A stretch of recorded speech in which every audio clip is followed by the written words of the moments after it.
As we zoom back in, it is the afternoon, about mid-afternoon or so now, on Morndas, the 27th of Rain's Hand. And you all, the Forsaken Winds, along with Kinsalo and Kellen, have just arrived in Cliffshade, a city in Durast that represents both enemy territory, but also familiar homeland, at least to Tobirama. With surprisingly low difficulty, you are all able to enter the front gates of this more lightly defended than you might think mountainside settlement, especially with such a precipice of the war having just happened. And as you entered the city, you immediately began to make your way toward Tobirama's parents' home, the home of Iron and Mikasa. The subsequent homecoming embrace between Tobirama and his mom, though, has been cut short. As your illusions dropped, it earned a severe and fearfully passionate response from Toby's mother. And we will zoom to a different screen just to give a vibe for this small, humble homestead. What session is this? I have this as session 115.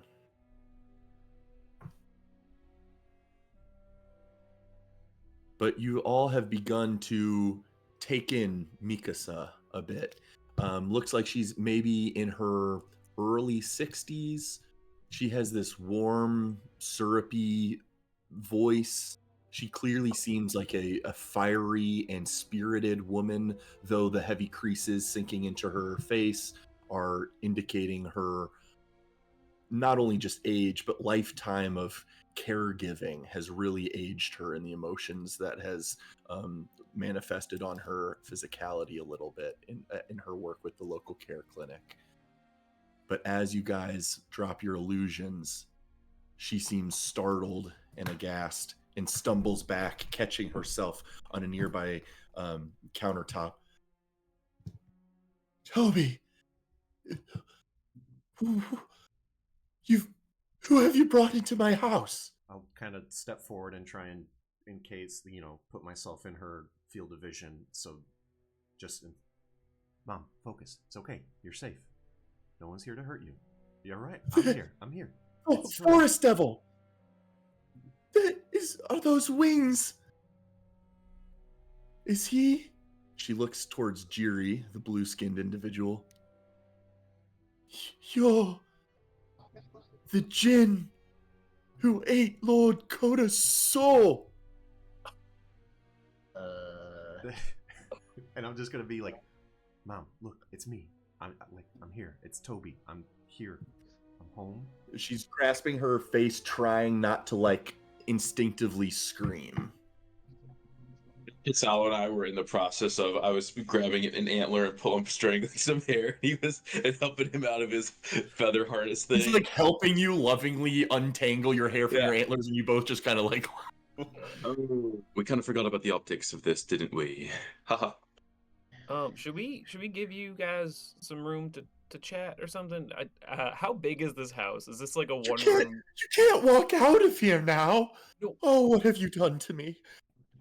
I'm not afraid, ma'am. I'm gonna be. Did we lose you to the demons of the south just because we didn't let you know of your birth circumstances while you were younger? Are we being punished?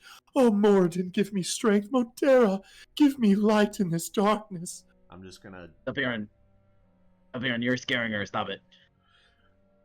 I'm just gonna place a hand on her shoulder and just, Mom, breathe. I'm here. I'm home. I'm safe. I'm still Toby. I'm still the boy you raised. I'm your son. I'm home. Go ahead and make a charisma check, a persuasion check with advantage.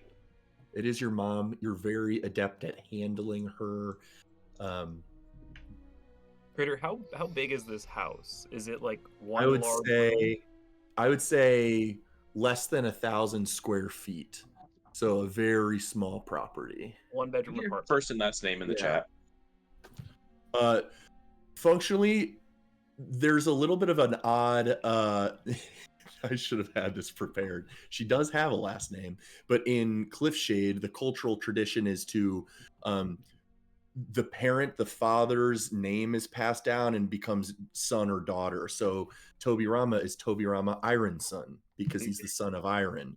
Mikasa is Mikasa blank daughter, and her father does have a name. You just haven't learned that name yet. Wait, so does this mean like do names exponentially become like Iron Son? No, you will Zach, replace the previous. Villano. Yeah. Oh yeah. But his parents are, I will throw those in the chat, are Iron and Mikasa. I had used my medallion luck point for the dream sequence. Yes. I believe so. So would that avail me of it use it today for- or the day before? I feel like you used it in the dream sequence for sure, but didn't you also use it in a gate circumstance? I sounds feel like right. entering the gates, you did use it. 'Cause I rolled What's your very total poorly. looking like with right now, advantage? it's looking at like 9. I rolled a 1 and a 3. That could help. I mean, I can. I And got she this. does Bump it look over human. 10. Oh, I I have can add I have a 4 to it. plus. Wait, That's what I mean. no. Get I'm it over assuming 10, Jiri's please. bardic thing doesn't last indefinitely. I need to get rid No, of that. you currently don't have Bardic. And also, Tim, I apologize. I need to still shove your Dawn inspiration into your character sheet. I have not done that, but you do have yeah. your per I also need to wisdom remember to basis. use it. Yeah, per wisdom modifier times per day, a D12. Yeah, but I have to like preemptively give it to somebody. Yeah, just like Bardic inspiration. Yeah. Yeah. So 9 So, on are we persuasion. working with a 9? Well, I can. I'll.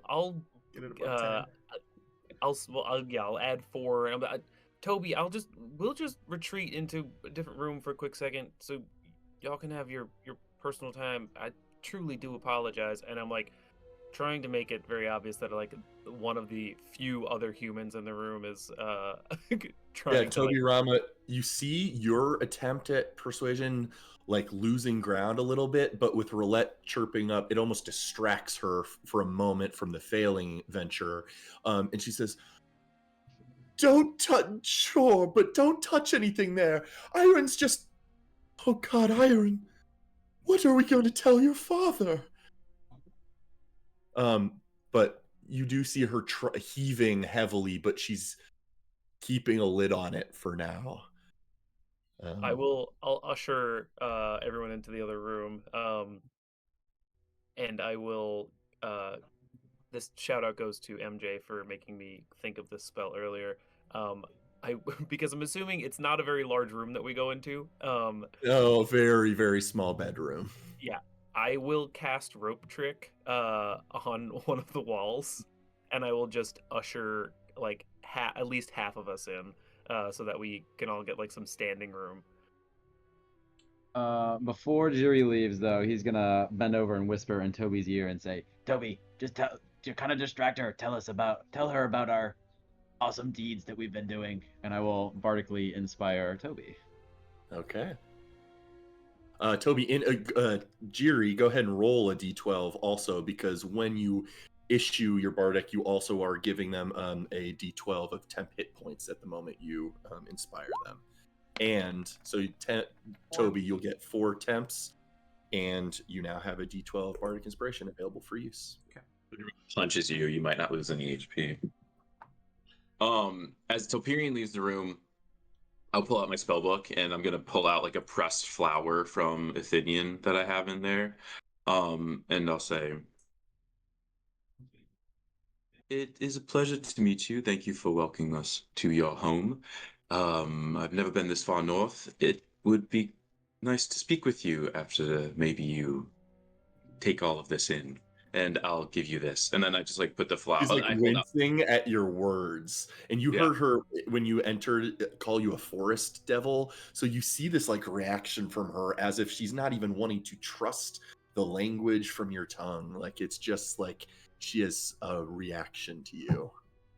You hold out the flower toward her, though. The press, like, Toby. Maybe later, Toby. I'll just- That's all right. I'll leave it on the table and go. And then I go get comfortable in the rope trick room. Mom, can I tell you about how my life has been, my journey?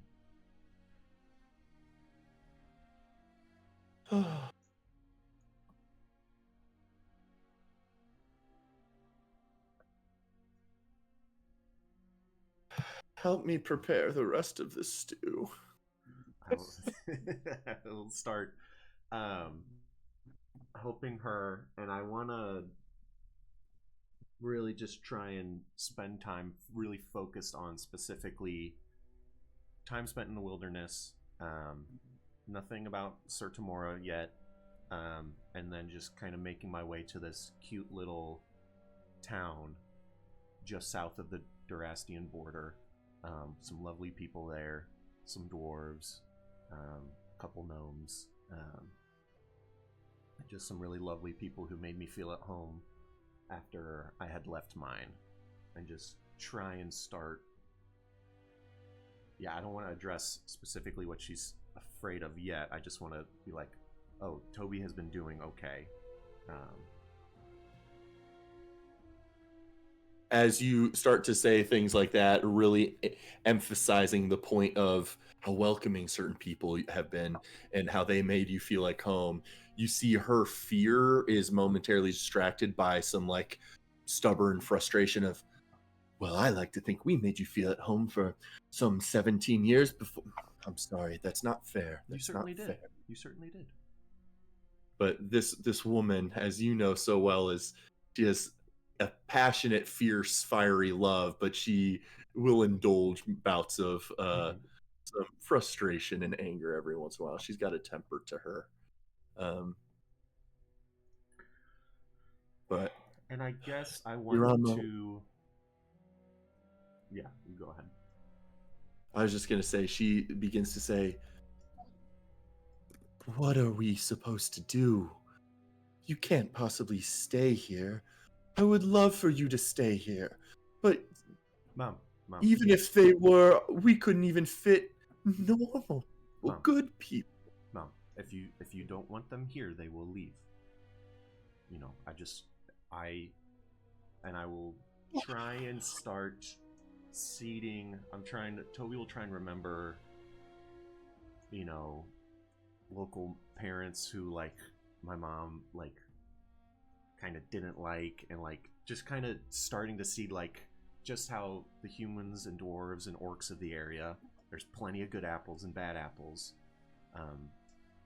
There's certainly bad elves and bad beast folk out in the wild, but it seems I've met some really good ones.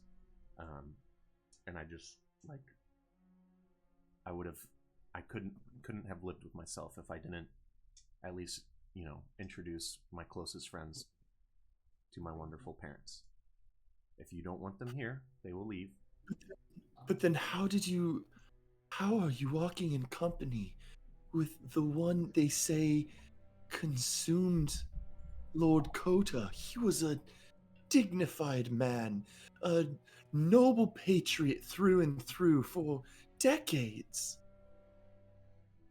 I did have the pleasure to meet the Talon. He was indeed a very respectable man.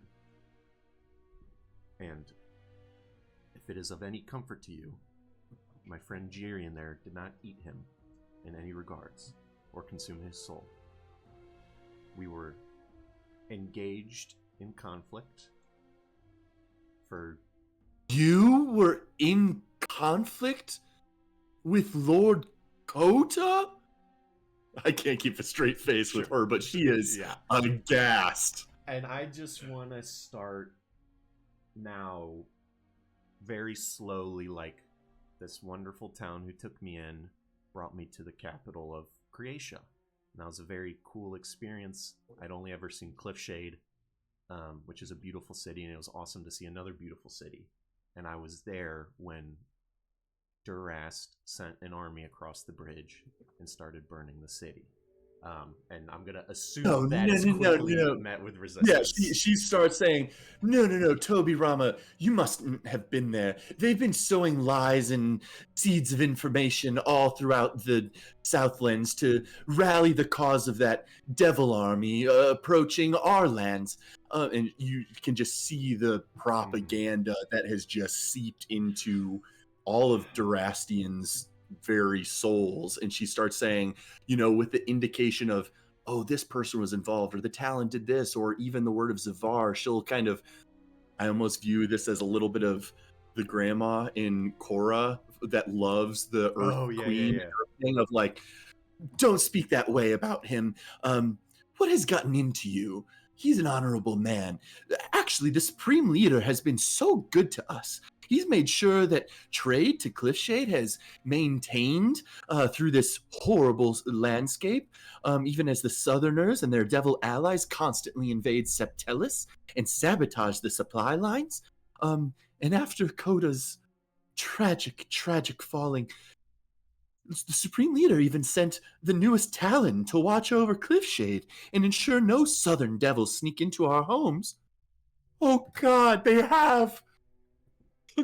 And just, I want to very much keep an eye on, do I sense that she's about to get to a point of breaking and try and go run for help or anything like that?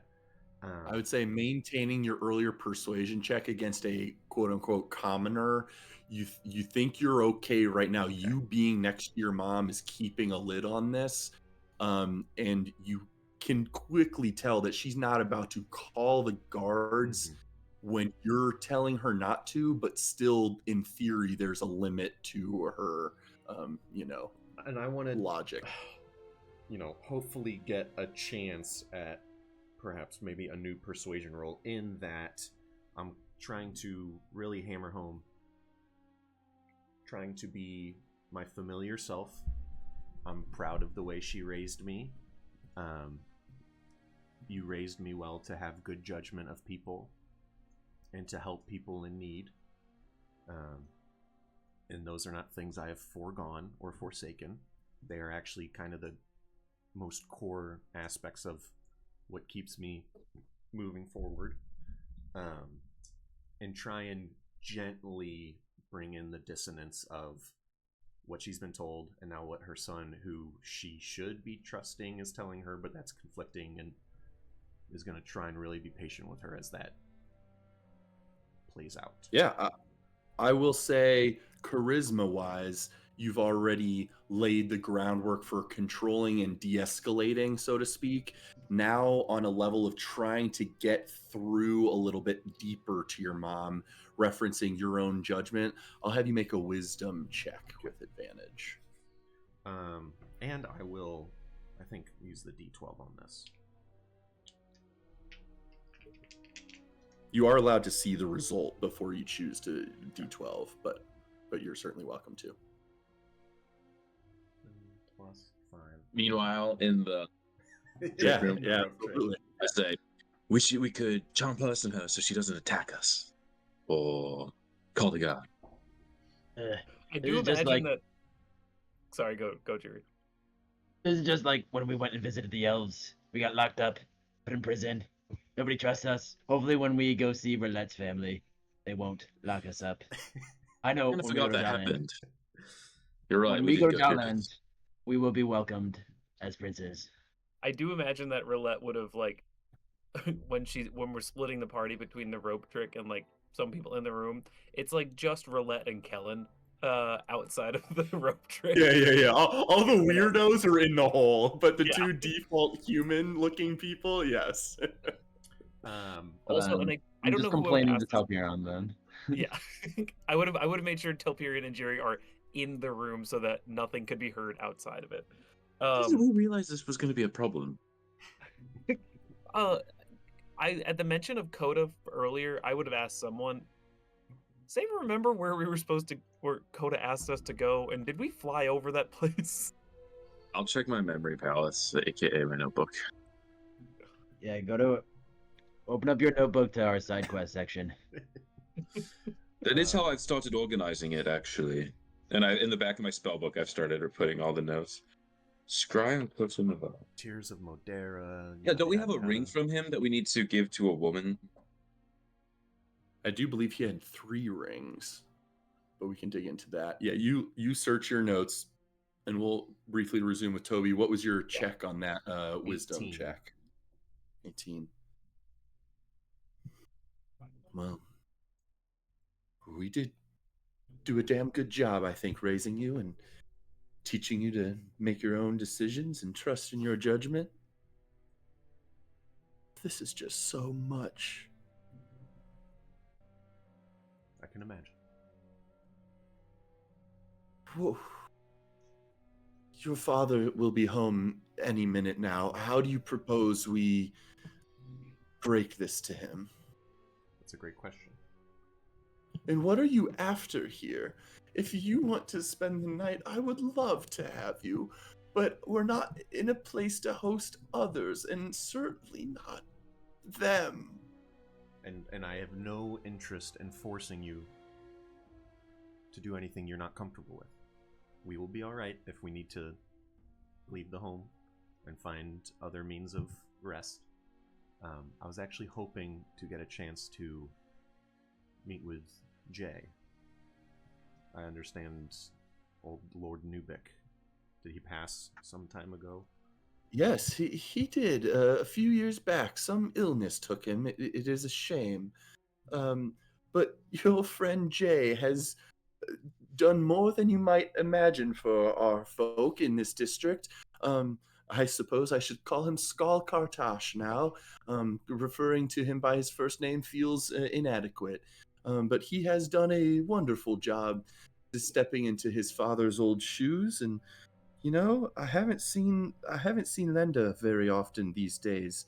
Perhaps that is a shame.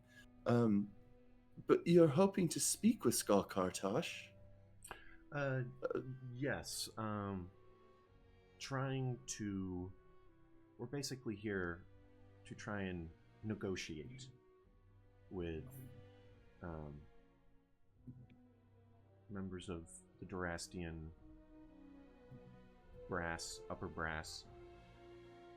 And I understand he is very involved in trade and various things. Oh, yes. It is actually, House Kartash is the primary leader of exports in keeping the barracks supplied here in town, as well as back in Daenor, shipping supplies to Septelis. I believe it is Skullhouse Kartash's primary supplies that have been defending against the devils to the south. And so, whether, you want to take my word for it or what you have, heard reports of, either way, there has certainly been a victory on the side of the creation effort. They took back their capital city, and my hope is I can prevent... I'm sorry. The town crier just came through yesterday. They were letting everyone know that the wretches in Ostenis were ousted because of barrels of alchemy they had found trying to be smuggled into Septelis for who knows what kind of atrocities of terror they sought to commit in Septelis. We heard that supreme leader Zavar made it a personal attendance in Ostenis to oust them and took down the very Prism Palace, stocking all of this alchemical fire the devils had acquired.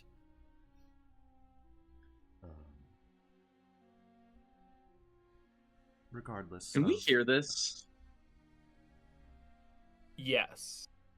Well, yeah, if even if as long as sound can pass into the rope trick, this environment is small enough where yes. a neighbor might hear. Maybe. Mentioned Jerry. I have a feeling we need to destroy this Kartosh shipping thing, right? Yeah, and probably kidnap Toby's. Well, not kidnap. Take Toby's mom away from here. Adult nap. Yes. I don't think we should take her anyway. Why not?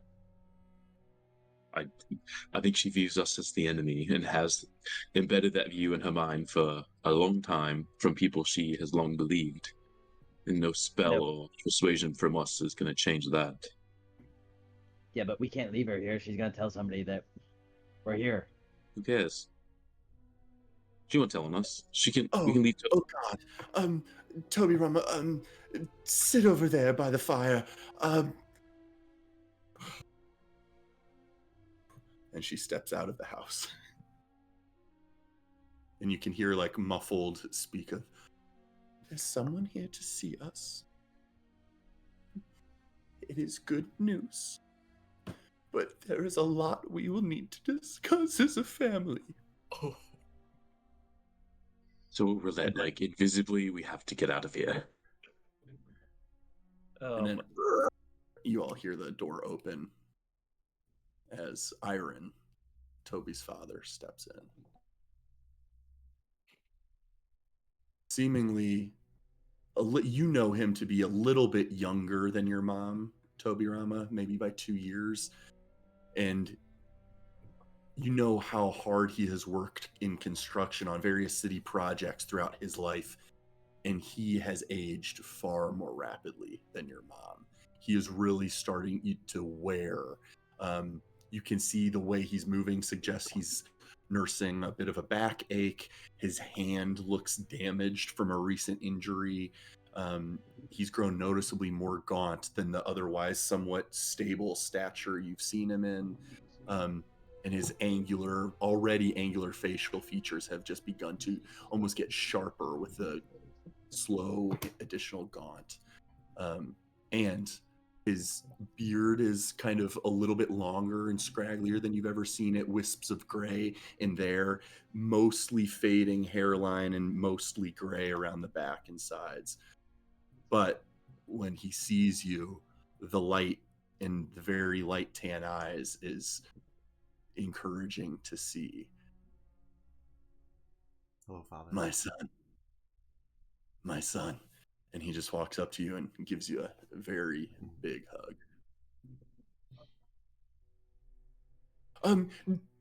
Iron, don't set your stuff down in the bedroom yet. We have additional guests.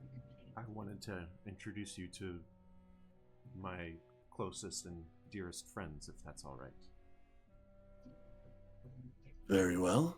Let us meet. Return of the King montage of us entering the room. I went to walk into the bedroom and signal Roulette to walk out and tell them, you all wait just a moment. EpiPen in hand. And I'll walk back out with Roulette. Hello. Greetings. I am Iron. You're a close friend of my son's. Yes, Roulette Tinkerton. Been traveling with Toby here for a couple of months, coming up on almost a year. I losing track of time. We good company. actually met in that town I had written you guys from, Forest Hollow. That's where Forest Roulette and I Hollow. first met here. I remember the name. I marked it on a map just to make sure I knew where you were. Fantastic to meet you, Roulette. Mikasa, why the nerves? Father, And Mikasa's just like stringing her like large stone ladle that she was using for the stew. Father, a few of my other friends are people that you've been led to believe are nefarious and cruel and evil. And I want you, when I introduce them, to understand that this is me in front of you. And just like any orc, any dwarf, any human you've met, there are good ones and there are bad ones. And these people have my undying respect. Well, you know how much we appreciate respect in this household. I'll trust your judgment on that. I will walk. Not sure what the ceremony's necessary here. I will walk into the bedroom on and with it. Signal Telperion to come out with me. To walk out with me. Jerry, you'll be next. Wait, Telperion, don't go yet. Wait, we could always put a disguise back on. I would Pretend rather to you just be- not. think we're And doing this the hard way. I'll send Jerry. a little mental thing just for quickness and ease of like, I want to be transparent here. If we need to leave, we will leave, and it will be all right. We are certainly capable, but this is important to me to show you to them, to introduce you. You know I love playing characters, but I guess Keep this time I'll seeming just be still at myself. hand, Jerry. And I'll walk out. As you do, you see your father's jaw clench, his posture go upright, almost like taking a very fight or flight stance. But the moment he does, he like grimaces and reaches for his back and stumbles a bit. Toby, I'll and run up and needs support to him. you to. Father, Oh. this is my dear friend Telperion. He is a wonderful man and has helped me much in the year that I've known him. You would be able to soothe You- your pain if you wish. That's quite all right. My wife is a age-old caretaker. She's all I would need. Yeah, of course, of course. What did you say your name was? Hyperion. I I'm am Father Iron. Cullen. And thank you for making me welcome in yours. Just a little bit of gritted teeth, but no outright, rejection. If it Is there soothes you, others, son? There's two more who I imagine will cause some tension, and then another human fellow in the other room. Again, at any point, Kellen's if you would. palate cleanser at the back. I was like, I it's a understand- compliment yeah. sandwich. I when you need some understand- vanilla, it says wash it down. I understand this is thrusting a lot on you, and at any point, if you would like us to leave, we certainly will. And I'll go in and retrieve Jiri, Kinsalo, and Kellen. I really want them to react and be like, oh my god, it's Kellen the killer. When Toby leaves, I'll just add, and when we leave, we can do so in disguise, so no one would know you held host to kinds like ours. And I say that to both of them. Iron just grunts. "Mm." But you bring out the others, Toby. I do. Yeah, Jerry, Jarl Jalen, nice to meet you all. Oh, the gods truly have a sense of humor. I am quite funny, yes. He is a cosmic joke. I've been But- speaking with. It's nice to meet you. Shares some looks with Mikasa. I have been speaking with Mom, and I understand the nature of what has been told to you. I hope my presence with these people can offer a counter argument that is somewhat meaningful. This is one of the finest groups of people I've ever interacted with. And it was important to me that I introduce you to them. But anything beyond that, I will respect your wishes. How much stew? Looks to Mikasa. Says, no. We have some venison to add if you need. Enough, she reluctantly says. Very well. My son, I have long reflected on our last words and departure, and some things I wish I could have done differently or in your youth, and I wouldn't As- change any of it, Father. well, as recompense for how I feel we betrayed you in some way by not telling you things earlier, I will choose now to relent to your purview. I trust your judgment more than that of the town criers and politicians up in their lofty keeps. But this does not make me comfortable, and we cannot host this many in our house. Certainly. But I will not throw them out. Not friends of my son.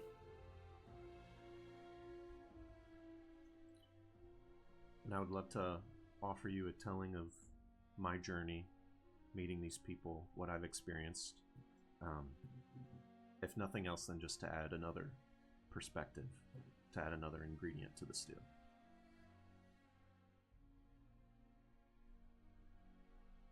Mikasa moves over back to the small fire that's cooking the stew pot, and she just starts mumbling to herself. And you, with your high perception, you certainly catch like, "Oh, Jacinda will never believe. Oh, I can't even tell Jacinda now, can I? I'd be a traitor to the nation."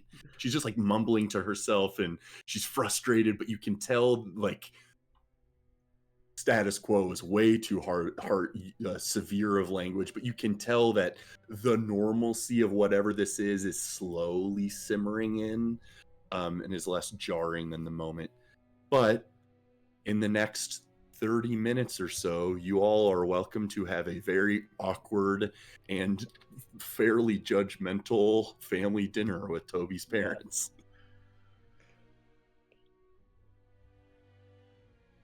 Outside of their mannerisms, their demeanor, occasional quips, they're certainly not outright cruel.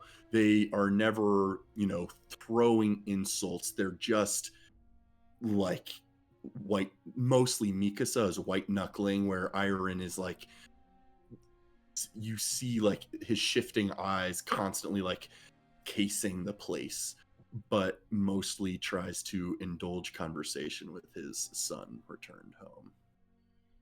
But is there any topics of conversation any of you want to engage in?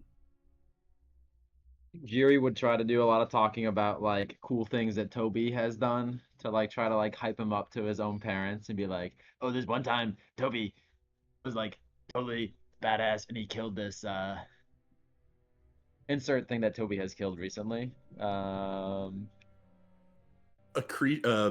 humanoid or a creature beast?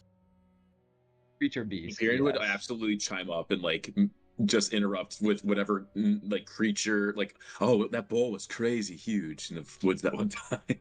So yeah, I'll try to tamper some of the extremeness, which probably makes this whole thing even more awkward.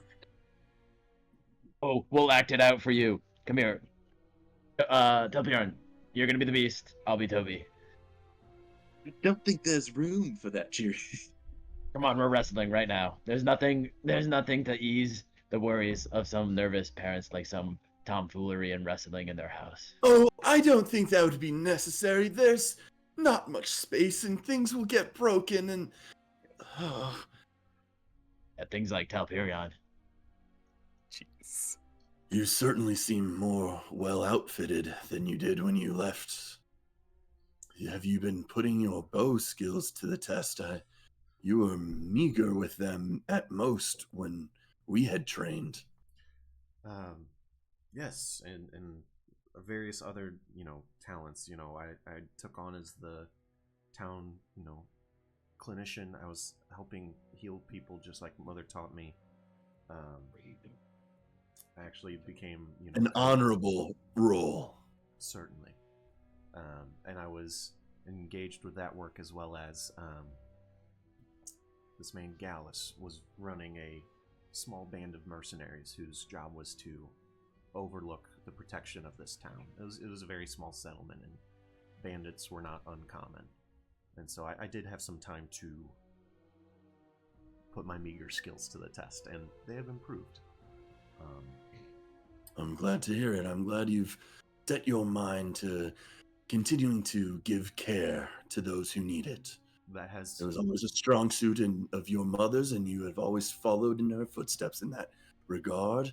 I'm glad to hear you've continued. It's one of my proudest traits, and like I was saying earlier, I would never trade any of the time and the upbringing that you two gave me.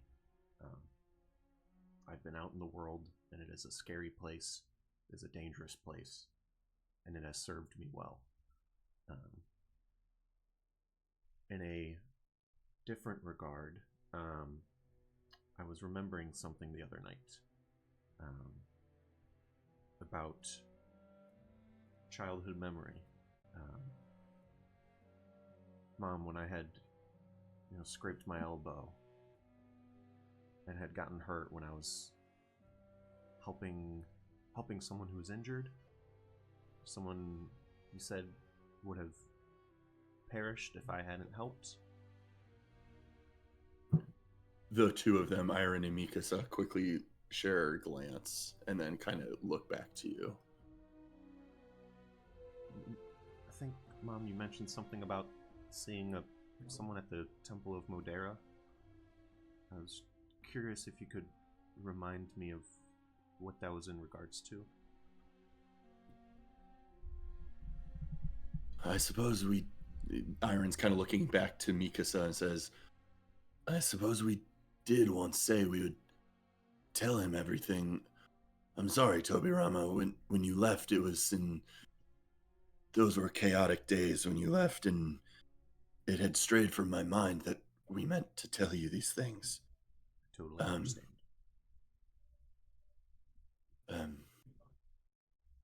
Well,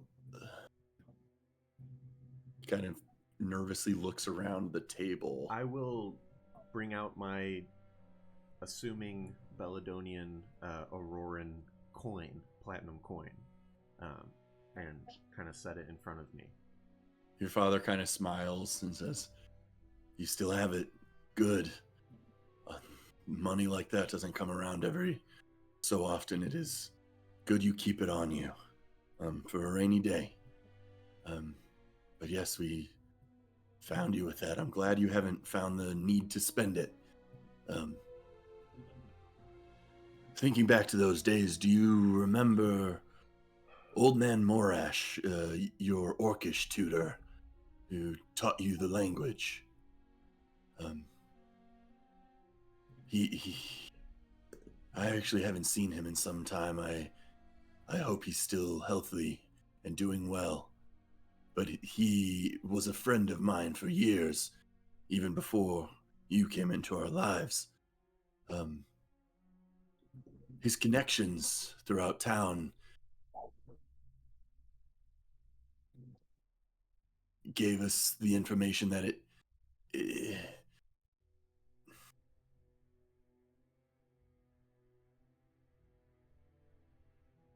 may have been some man of worship. You see him like trying to parse things together and like trying to figure out where to start the story. Neither your mother nor I saw the individual who dropped you off on our doorstep. With Morash's connection, we tracked down to the Temple of Modera that it seems to have been some man of worship who was there at the temple when you showed up there first. We had occasionally strayed toward the temple as well as to Moradin, but certainly to Modera as well, to bring us the light of a child into our lives, for we were unable to conceive. And Grand Priest Arnold Took knew we were desperate for a child in those times. And it sounds like, or at least we've pieced together in the aftermath, that he may have tasked this stray man of worship who had stumbled into the temple that day to deliver you to our home. But Father Took apparently didn't know the man very well, and we have not heard any trace of his whereabouts in the city after that day. We don't know anything about him. Father Took is still alive, very elderly. He's getting on in his years at this point.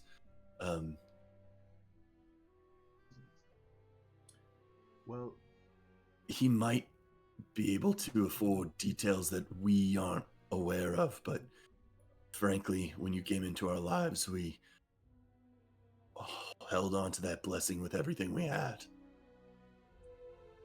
I haven't found necessarily any answers, but I have realized I am of a different nature, and presumably not wholly human in some regards. It seems I have been bestowed with some semblance of magic. And I'm... So you've manifested it again, then? I will raise my hand and kind of conjure some light in it of that magenta that fades away to gray in my hand. You see your mom and father's nervousness, anxiety literally washes from their face as they like have this glowing pride about them and this subtle smile, just awe at their child performing this miracle in front of them.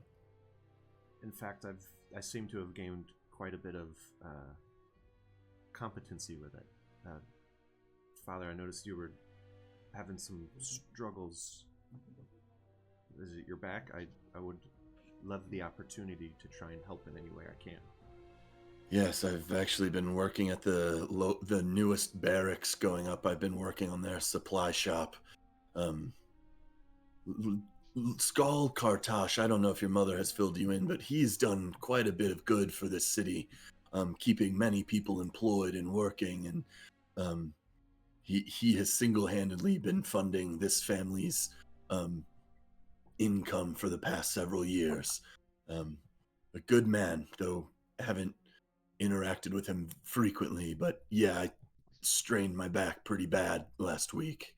I will place my hand on his shoulder and let that magenta light pulse from me to him and use my healing hands to try and ease his discomfort. You see the immediate relief wash over his face, and he's able to just sit up a little straighter, and you see his posture relax into the relief. My son, what have you done? I don't know if it's a coincidence or by design, but whatever I am imbued with is very in line with what you all have taught me. I have quite the plethora of healing abilities that have been blessed on me, bestowed on me, earned, I don't know. But I have been in the process of discovering what I am capable of. Then you are blessed by Modera, then. You are gifted to us from a man of worship from her temple, and are manifesting healing magics. This light, it is unlike anything I've seen. You pray to her? She has rewarded you with magics? I haven't had the pleasure to feel her touch. Oh? In any sort of substantial manner. Then what is this? I'm not entirely sure.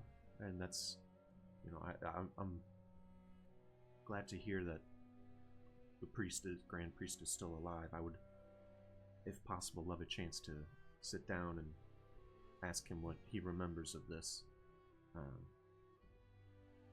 But like I say, I still don't have many answers in this regard. We should get you some answers. It's getting late, but I believe the Grand Priest might be still holding council with various members of the clergy. Would you be interested in seeking him out? These are answers I wish I could have given you long ago, and some I don't have the ability to give, but I would very much like to fill in the gaps we created for you. I would love that. He was also hoping to see Skull Lord Kartash. I don't know I would what... imagine that can wait for another day.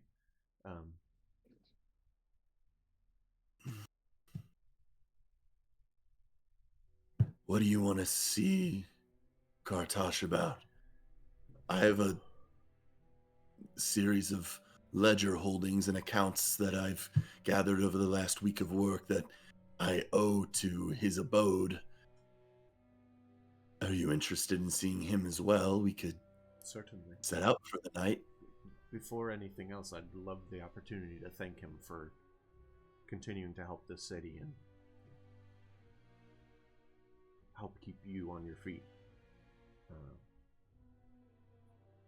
But there's actually a diplomatic angle that we have come here for, and I think he is a meaningful person to have a conversation with.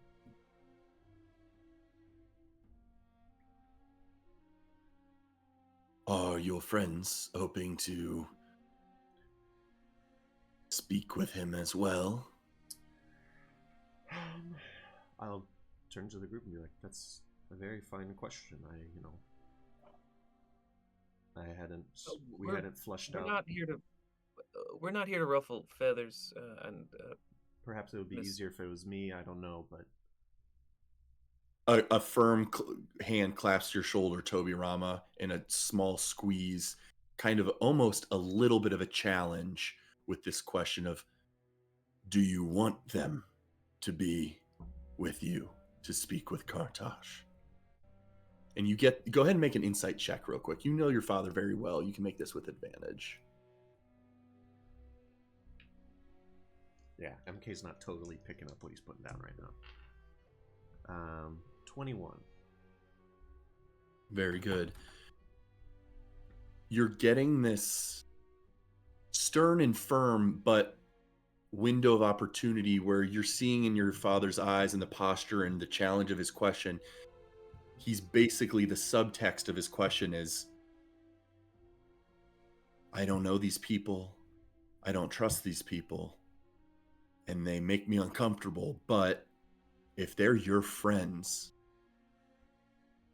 you have the right to stick up for them and state your desire to have them with you. Almost the indication or implication that, hey, it's a risky move bringing them out in the city with us, but if that's what you want, that's what we'll fucking do. I would greatly like for them to be there. I imagine it will be a challenge to, but as Mother can attest to, we have magical means of disguising ourselves. But yes, I would like them to be there with me. But Then we'll strike a couple birds with a single stone. We don't have the space here. Kartosh owes me a little bit of a favor for recent ongoings and my willingness to take pay cuts for the rest of the crew. I think I'm in a unique position to make a meet happen with him. Maybe you can stay with him, you and your friends. Unless you'd prefer to stay here, you're of course welcome. Let's pack up your things and get you settled into the city for the night. We'll make a stop along the temple along the way. I would love that. He looks to Mikasa, and Mikasa's just like melting a little bit with relief that, holy shit, a tangible plan to like Get us get out of the back some house. version of status quo is like, yeah. If you all can maintain a low profile, and my son swears by your character, then damn the criers. Let's on our way.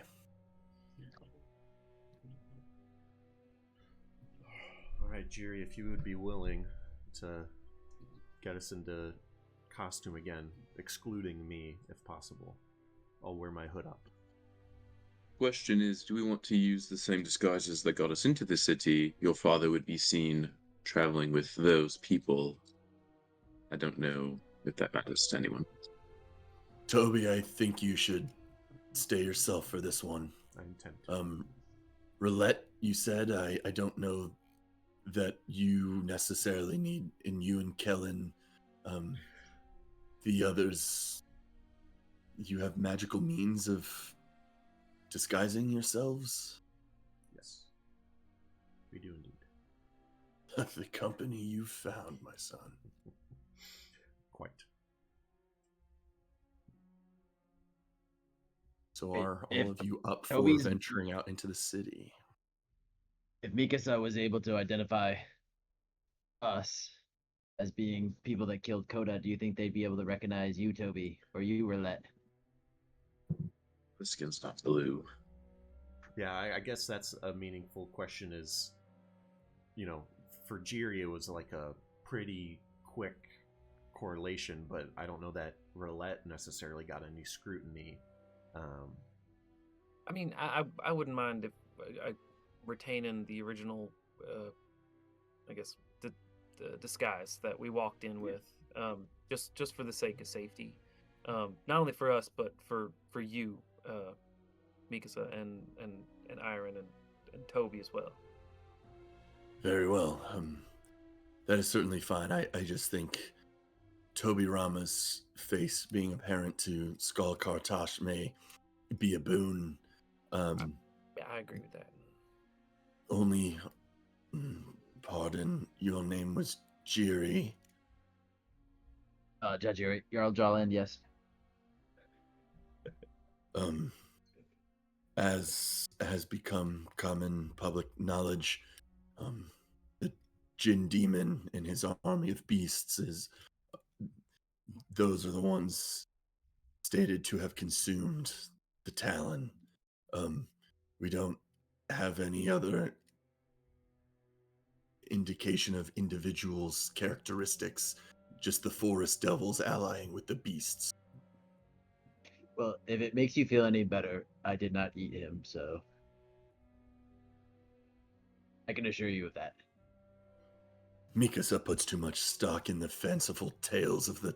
And he just sort of rambles on a little bit, too, about just, like, sort of a disgruntled old man to kind of, like, bashing, she shouldn't believe everything she hears type thing. But, well, very well. If you're ready all to set out, then work your magic. And Jiri will cast Seeming on everybody but Toby. Is the black, like Vanta black Yes, it's oil not a slick great magic that visual. comes out of his Yeah, mouth. not great, not great. Spreads to all of everybody that You literally see Mikasa gasp and clutch her chest rapidly, and you do see all of Iron's muscles flex like instinctively. Should we go in the other room? But as the phenomenon washes over and takes hold, and your disguises are activated, he relaxes. I'm sorry, love. I can't wait up for you tonight. I'm going to bed, Mikasa says to Iron. But it is thick into evening, minimal light available throughout the city, as you guys are welcome to set out into Cliffshade again. Let's do it. As we leave, I'll go up to Mikasa, and I'll say thank you for the meal, despite how uncomfortable it was to offer. But I also would like to assure you of one thing: forest devils, though you may call us, we call ourselves elves, and like you, we also dream of peace. Then I'll go. Go ahead and make a persuasion check. Oh, good. Ooh, give me a nat 20. See how this here. -1 goes. 13. She just stops what she's doing. She's sort of putting some stuff away in the kitchen for a moment, and your words hit her, and she just sort of pauses for a moment and then continues back to what she was doing.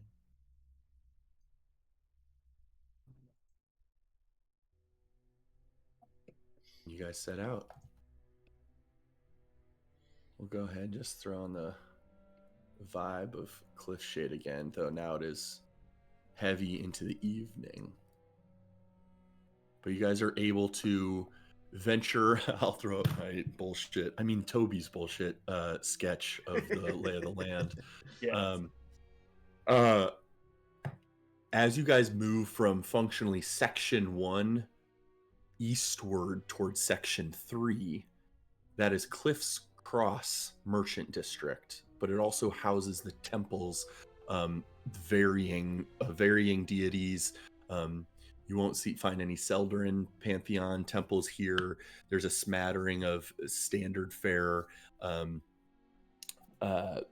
Lathander, Modera, certainly, Moradin, the god of the dwarves. There's some varying deities given worship here, but nothing so grand in building as you might have seen in Ostennis or otherwise. They're rudimentary, simple temple spaces. But Iron will lead you all toward the Temple of Modera. If I might ask, Aaron, as we walk, Hmm. what is the primary export of value from your city that Kartosh is shipping? Historically, ore. We have heavy mining up in the mountains, though it's a heavy hunting populace as well. He kind of goes. I don't know why this thought came to my mind, but I feel like it's apt. He kind of goes middle-aged Civil War dad on you, like giving you information that why would you care? But he's pretty passionate about how it works and how it went. But he lets you know that primarily ore, some marble, occasional veins of rare minerals will be found. Heavy hunting, but otherwise a heavily self-sustaining economy.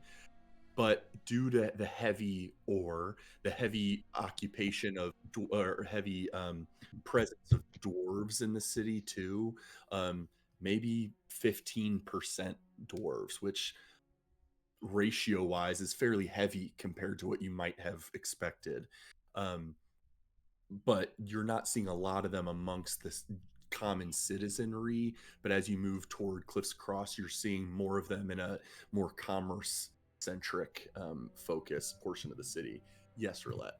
Is this the first time we're seeing a dwarf in this campaign? No, in Forest That Hollow, asshole was a Gemma Rizza was a dwarven chef of the Noras. What did you say, Telperion? The asshole who in that crossing village that in the mine. Balan, Foreman Oh, Balan yeah. was a Yep. dwarf, and then you would have seen them throughout Ostennis and other locations in Croatia. So you guys Gotcha. have generally seen dwarves before, within the scope of this campaign. But I will, as we're just like walking through, I'm gonna mentally ping Telperion. I think you should tell everyone else it's probably a good idea that we do not mention that we are headed to insert capital of Durast. Daenor. Daenor. It is probably a good idea that we do not mention we are headed to Daenor. I think Yeah. that would spike more concern than anything else. So just tell everyone else. I do, and I say the less of our business shared, the better. And until we know we can. Yep. We're here for Toby's reasons, and then we are moving on from there. But I am really curious. So, sorry, Jerry. No, well, I'd ping you back and just be like, maybe it would be best if like the least amount of people as possible know even that we are here, right? We just don't want word to get out. I would like to be able to sneak into the capital without Zavar knowing that we're even in Durast at all.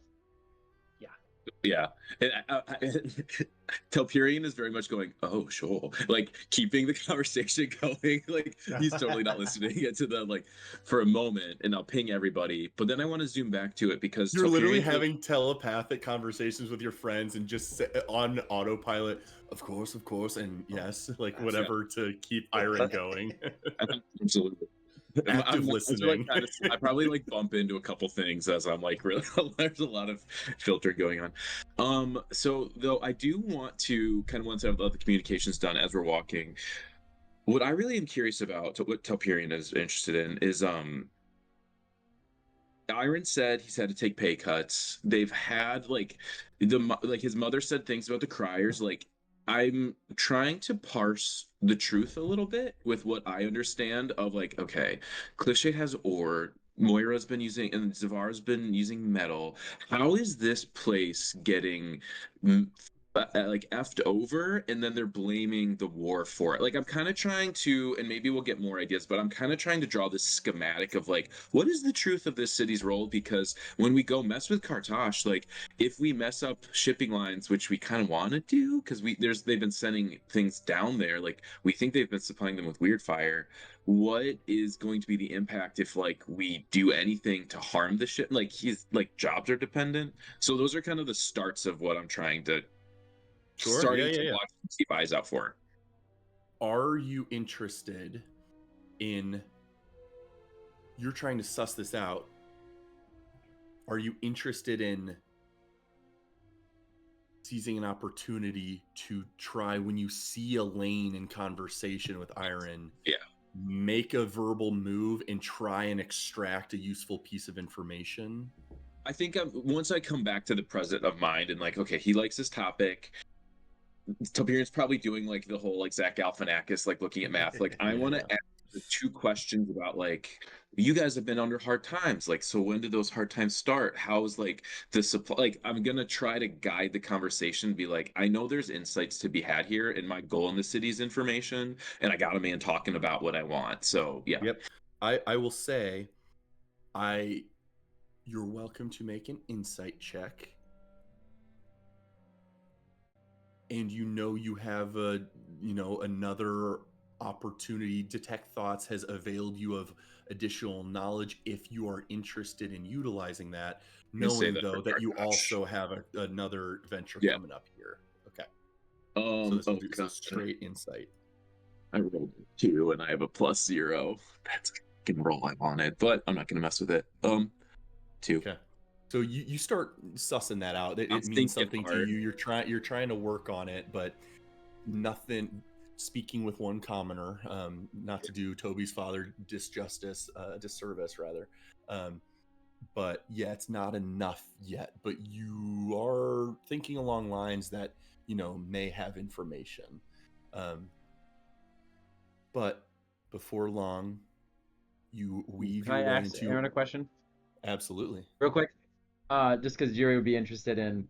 So, because this place seems pretty like drab, right? And there doesn't seem like there's a lot of like excitement or like fun going on. So he's gonna ask like, It seems simple. Aaron, like, yeah, what do people do for fun here? This place seems very dull.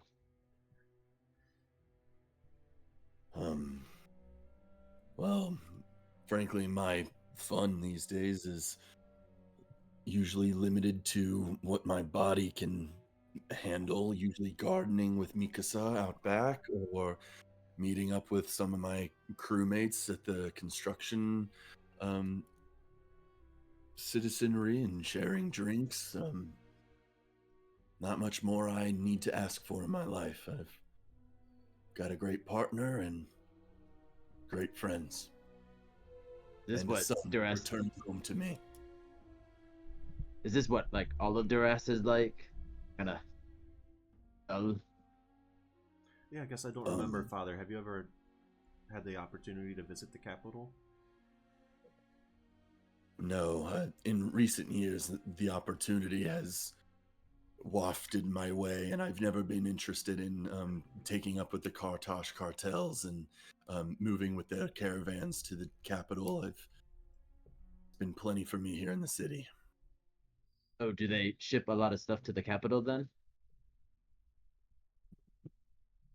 I mean, due to the presence of all the forges in the city and the ore we smelt and hewn, and there's heavy armory resupply back and forth between Danor and Cliffshade, and as well as down to the war lines at Septelis along the southern borders of the nation. We heavy export raw material as well as refined weaponry, steel for building. Mental ping of to Telpiran. Dude, Telpiran, wouldn't it be sweet to smuggle ourselves into Danor, like in a shipment? Idea.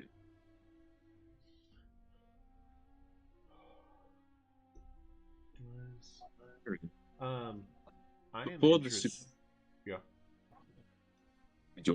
Before the Supreme Leader, what did your city generate much commerce before his rule under the previous king? Of course, I think we were perhaps less outward facing, more self sustaining. But we've certainly traded more with Danor in the last 20 or so years since Zavar took the throne. And your people are better for Zavar taking the throne. And his Looking people for- are what? And your people are better for Zavar taking the throne. And I kind of like look around and like make a show of like looking around us and like, is this better than it was?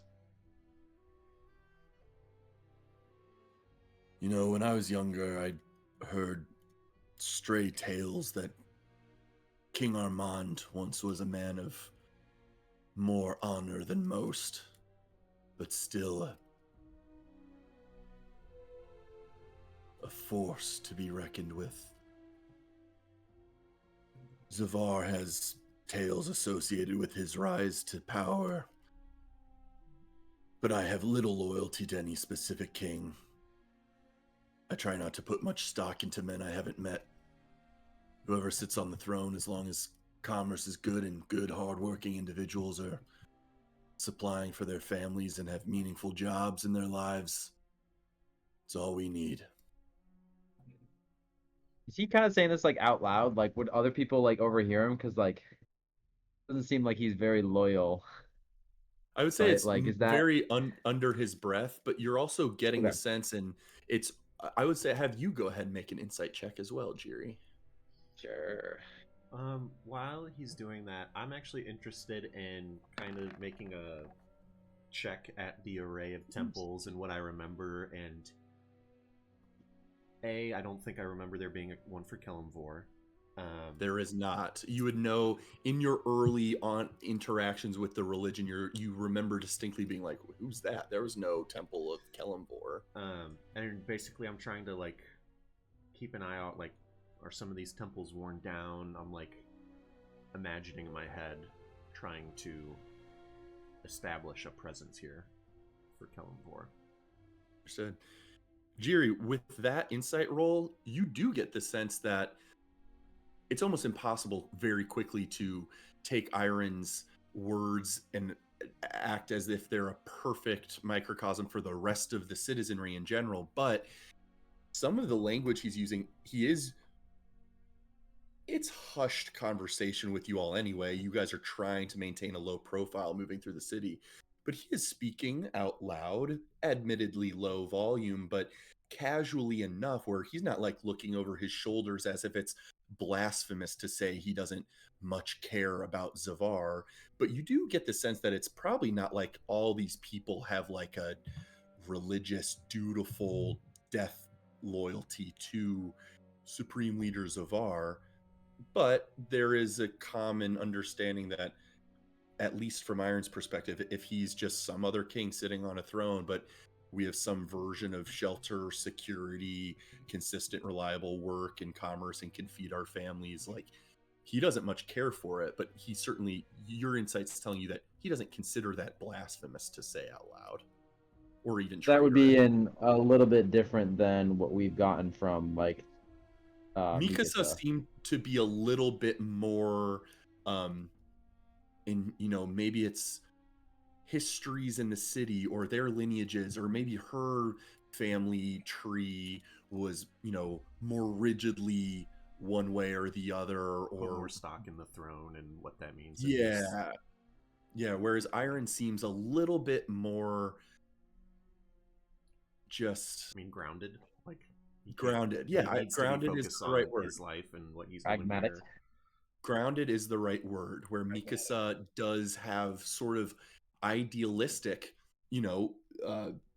sabotaged idealistic thoughts about certain political matters. Iron is more grounded in that way, so you get that as well, Jiri. Oh, okay. You, Iron. Cool. You Good said to know. about 20. Oh, sorry, Jerry. What? Nothing. I just said good to know. Oh, sweet. Sorry. You said 20 years ago. How old is Toby? Did he come to you around the same time as that shift in power? Oh jeez. How I have it. How old am I? I will also go to my creation and timeline document. I'm 24, and I might have at some point mentioned that before I could remember Zavar took the throne, but during my lifetime. Toby Rama was born 25 years ago in 1643 of the Fifth Era. Then 1 year later, the Brute Lord Zavar in 1644 took advantage of a weakening Armand throne and rule, seizing the chance to overthrow King Matthias Armand, taking Toby- control of Lenore. So Toby is 1 year older than Zavar's rule. With whatever, however, Interesting. Iron mentioned that to me, I would say, how old was Toby when he came to you? Oh, 2 days, maybe. He was a freshly born. Oh, he was a little newborn. babe.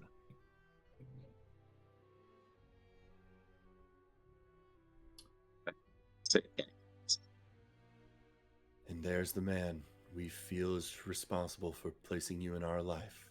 And he looks up, and you can see sort of closing the doors of the front of the Temple of Modera is Grand Priest Took. And Toby Rama, you had asked your passive perception. Some minor temples have maybe seen better days, or maybe their faith haven't had, strong resilience in these years, but primarily the two prime temples here are Moradin of the Dwarves and Modera for typical commoners.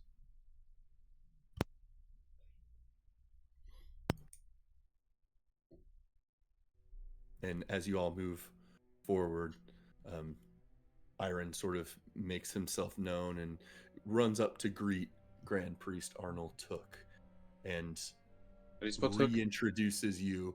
I'll throw it in the chat here. It is a Very very, very elderly, probably in his 80s or so, orcish man. Very, very bright silver white hair pulled into a ponytail that drapes far down his back, clean shaven face. He's an orc? Yeah. While Yep. my father kind of moves up to Half orc. interact with him, I'll turn to you all. I'd like to do this with my father, but I would certainly like to have you listening. I don't know if Roulette, you want to listen in with Moby 3, and if Telperion, Loaf as a fat cat goes up to your ankles. and can be nearby. Yeah, so Crit, I have a question. Loaf looks at Toby, and Toperian closes his eyes and goes into Loaf's perspective. Can Loaf think at Toby can I use Holy Toby to shit. send a message? That's interesting. That's interesting. Can you cast spells as if you were in the familiar space? You can cast touch You can spells, I cast think. touch Yeah. spells. But like if I I'm put just my trying to mind think, is in it- Loaf's mind, Yeah, I'm which trying to think, is that a remote beacon for telepathic communication or think not? so. Critter, This I is think super interesting. I think what ends up happening is, like, if you were to make an intelligence check as the familiar, you use the familiar stat block. Mm-hmm. So It does imply that although you're perceiving, even through the familiar senses, your sense of will and person does not necessarily resolve within. Loaf is still physically there. So I'm going to say no. or supposing there really didn't wouldn't be catch an any of that. I think to roulette or shit. Group huddle. Should I be invisible so I can read his mind? I think we should just let this one happen. I think save that for Kartosh. I think Shit, this isn't Kartosh. Yes, Yeah, yeah. absolutely. That's important. I'm gonna stand this over is here a and priest. just listen. I'm Yeah, just gonna that's listen just through the Loaf priest. because I forgot. Yeah, I was starting to prep for Yeah. Kartosh in my mind. I don't want to overwhelm this man. I'm not but going to send. We go I'm play not with the saying hockey no. stack in the corner of the square. But Telperion, I'd really appreciate it. Feel free to include everyone in what's happening, but I'd like to just kind of be there with my father for this. I get out the hacky sack and then I just kind of go blind for a second, and The then hacky Loaf sack? follows. Yeah, just a distraction in the corner while we wait. Sorry for ruining immersion. It's Saturday No. night. Yeah, that's fine. Not necessarily going to RP through this whole conversation, Toby, but with your father knitting together some memories, reintroduce you to each other, which you guys, he knew you once upon a time, you maybe even knew him, but it's been so long. It's not and like I was even then, repetitively brought to the temple yeah, to interact or anything like that. exactly. So, but he does know your father well enough to have made the connection and the meet. And with the intimation that you are, remember, the child that he had that other stray wanderer drop you off at the Ironson household, Arnold Took's face sort of twists and regards you differently. That's right. I remember those days well. And he will relay some information to you that he doesn't even remember if he clarified to Iron, but he gives you hints about a human woman that dropped you off to the temple. She had been very ill from one of the recent bad crop blights that year, which had already taken the life of her husband. She was unfortunately too ill to save herself. And the priests of Modera, although priests and clergy did not necessarily have what you know to be a touch of divine healing power through their worship. Not everyone gets that. So she was too ill to save, and she died in the temple after being given care there. You were very sick as well. That's why she was here in the city. That's why she had come from her farmstead south of town all the way up the harsh climb for a single individual to make, a sick mother no less, into the city to bring you here for a desperate attempt to heal her son.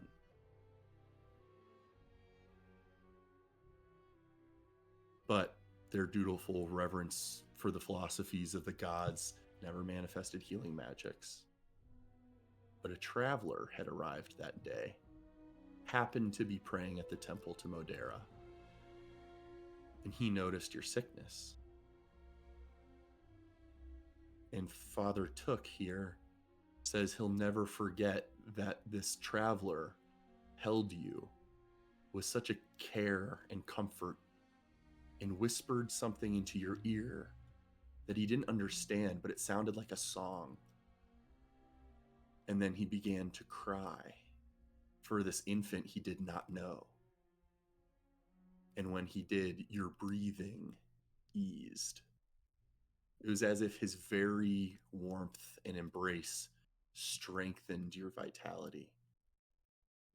And when he asked how we were planning to care for you in the absence of the having died mother, we recommended Iron and Mikasa, who so desperately wanted a child. And we sent him to drop you off. They gave him the location of the house. And upon following up the next day, personally, they had confirmed that you were in fact dropped off there successfully. But that traveler was never heard from again.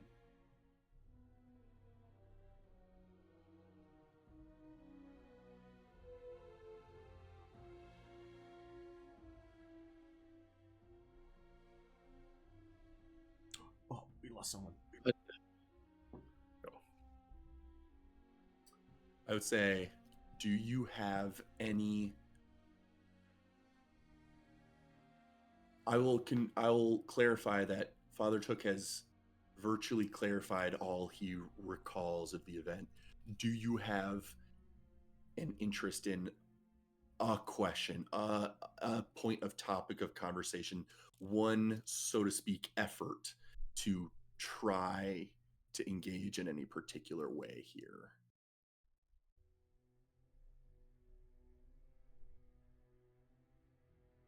So I've been relaying all of this to the crew because Love can hear it, and I'm just speaking it out. How far are Okay. we from them? Within like 60 feet, right? Yeah, for sure. I do wake up from my and I look at Toby with my own eyes, and I ask him, "I would love to hear how what your mother looked like."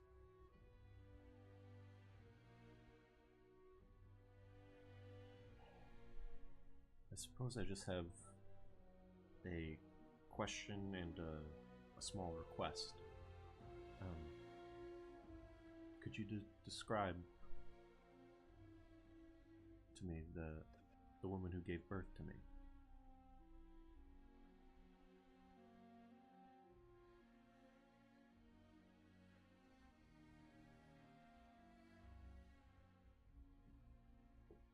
I'm gonna give him a general intelligence roll for memory.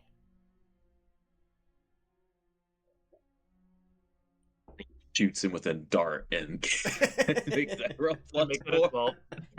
Look at me, I'm a woman. You just shot this man.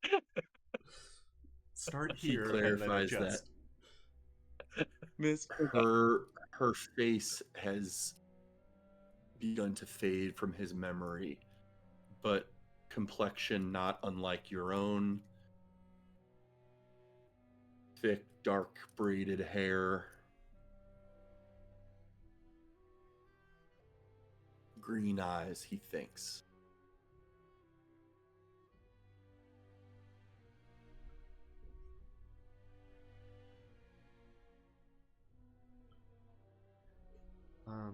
And I don't know if it's past when you typically accept visitors and people interested in prayer, but it would mean a lot to me if I could have a moment to step into the space and just reflect for a moment. Maybe try and make a connection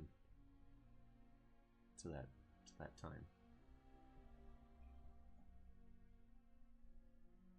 Yeah, I can arrange that. Yeah, don't be long. I'd still like to get back home, but I can make the chapel available for another couple minutes, and he will allow you access to the chapel.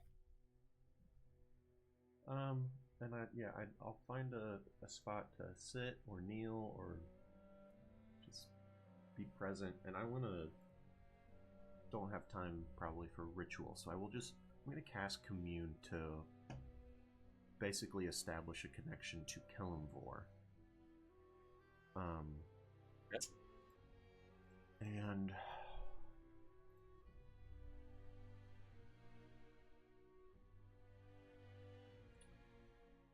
I want to ask. It's like common lore in the world that Modera is slumbering, yes, or that's like been lore that's attributed to her in general. Yeah, famously, especially with you guys' interest, that's public common knowledge even at baseline, and you Before guys what have done we've additional begun learning exploring about the into the Sundering. But yes, she famously helped. She was a primary deity involved in raising the armies of men and elves and all the people to oust the dark god from this world who attacked her in its arrival. And so she has been slumbering for almost 2 millennia at this point, recovering from her wounds until enough prayer gives her vitality to reawaken someday. So I'd like But the she is first- commonly the primary deity worshipped on this continent. My first part of Commune will be a question of, could you tell me of Kelemvor's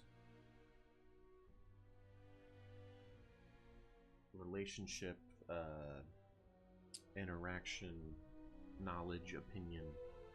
How is Modera regarded by the Eternal Judge?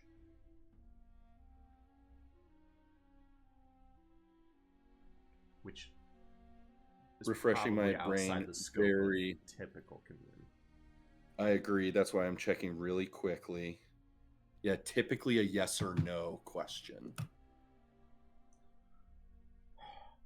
I guess I So can will rephrase you want it to knowing phrase? that. Yeah, want to phrase it Is to me in a way she that's looked upon favorably by Kelenvor and those he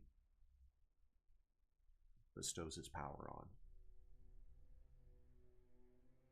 Is she a good guy?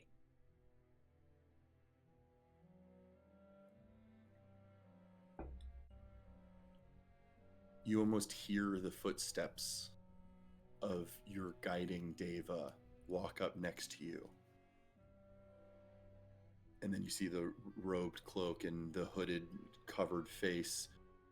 And a tilting of the head indicates acknowledgement of the question, but no response comes through. Not sure.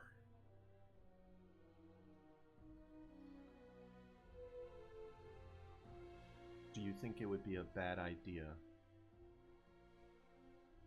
Would it be inappropriate for me to try and establish or glean something meaningful from this space of which I can account my origin and the life that I now have the opportunity to serve for Kelenvor? The Deva speaks this time and says, long ago, when I first visited you in a dream, when you first established connections with these allies, I indicated that many origins seek to claim you. Kelenvor is not rigid in his requirements of you until you take the next steps. A Doom Guide will need to be rigidly loyal and not stray in their faith, not worship other deities. It will require focus and single-mindedness. But no, for now, you may indulge the past.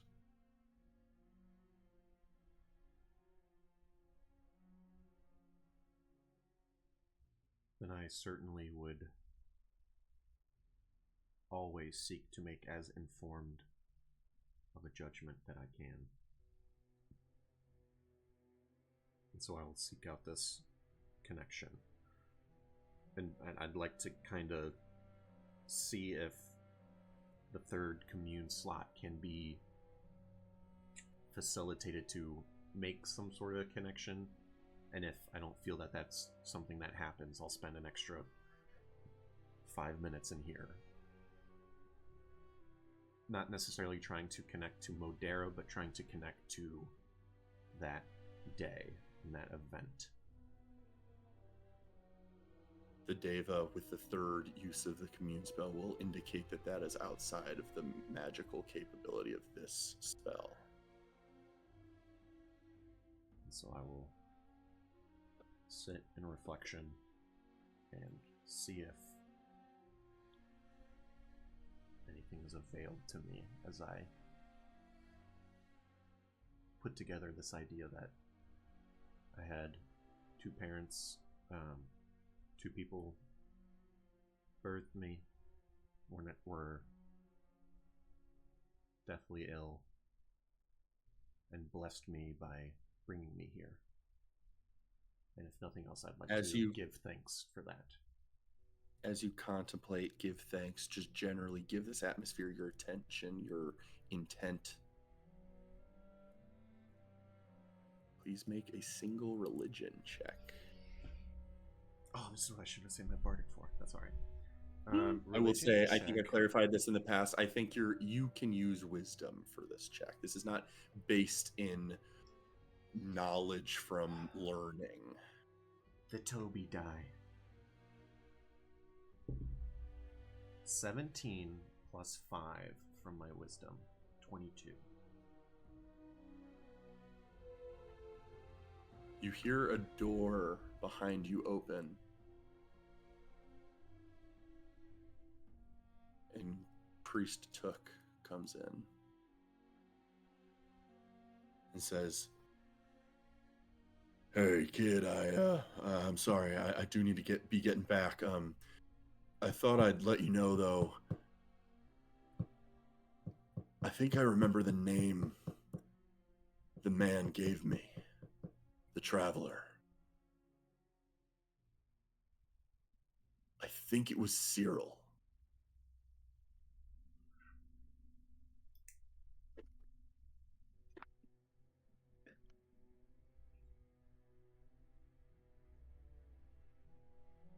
I agree. I greatly appreciate your help, and thank you for blessing me with my parentage. I will forever be grateful. And I will stand After up speaking with your father, it sounds like you've been doing good work out in the world, so keep passing it on. and I will make my way out. Very well.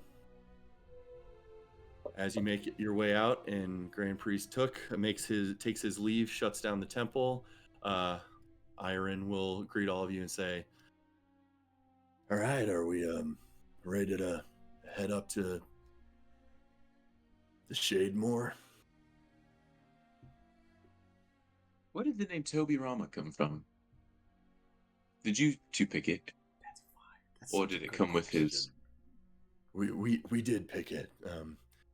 Toby didn't come to us with a name, just a single platinum piece, which we had originally thought was maybe a very generous offer of just like taking care of him for a few months. But no, we named him Toby Rama. I think Mikasa specifically wanted that name. I liked the way it sounded. It's firm. Does it mean anything? Like, does it translate in any languages? I think Mikasa did have something in mind for it. Toby, do you remember? This is a free opportunity for you to clarify, if you would like, of what you feel Toby Rama means. It is the character name you chose. I have, God, it is funny, and I get annoyed with almost annoyed with how often I like fall back on it. But like, I love the way Stormlight does names, and when Adolin is named, like Child of Light or whatever it means, I think is so meaningful. Something similar where there's pieces that mean something. And I think if I you want to. can't I think I remember want to wait right on now- that and think about it and Yeah. decide on that. I Your- don't know why I've never your thought of mother that can- before. Your mother can remind you when you check in with her next. DM He availed wink, of wink, this hint, role. hint.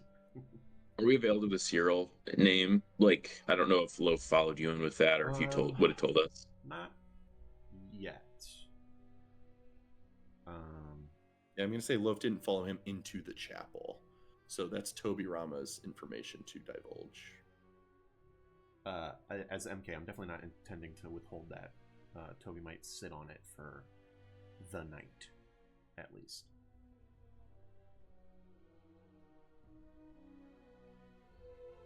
Okay, well, otherwise, you guys are welcome to be shepherded onward to Shademore. Again, using my little default sketch of this location. Shademore is primarily in the 4 and 5 range, really 4, but the meat of the highest elevation portion of the city, the noble estates, the wealthy autocrats, things like that. And the Skull houses are held up there. There's notably 3 major Skull lords that reign over the commerce in this town.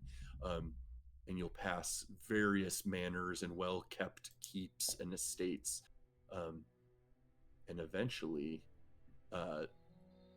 Iron will have to present a few papers confirming that he is, in fact, a steward of an ongoing project of Lord Kartash's and is here to personally deliver accounts of business dealings in the last week of construction, mostly inventory, time frame, crew happenstances, etc.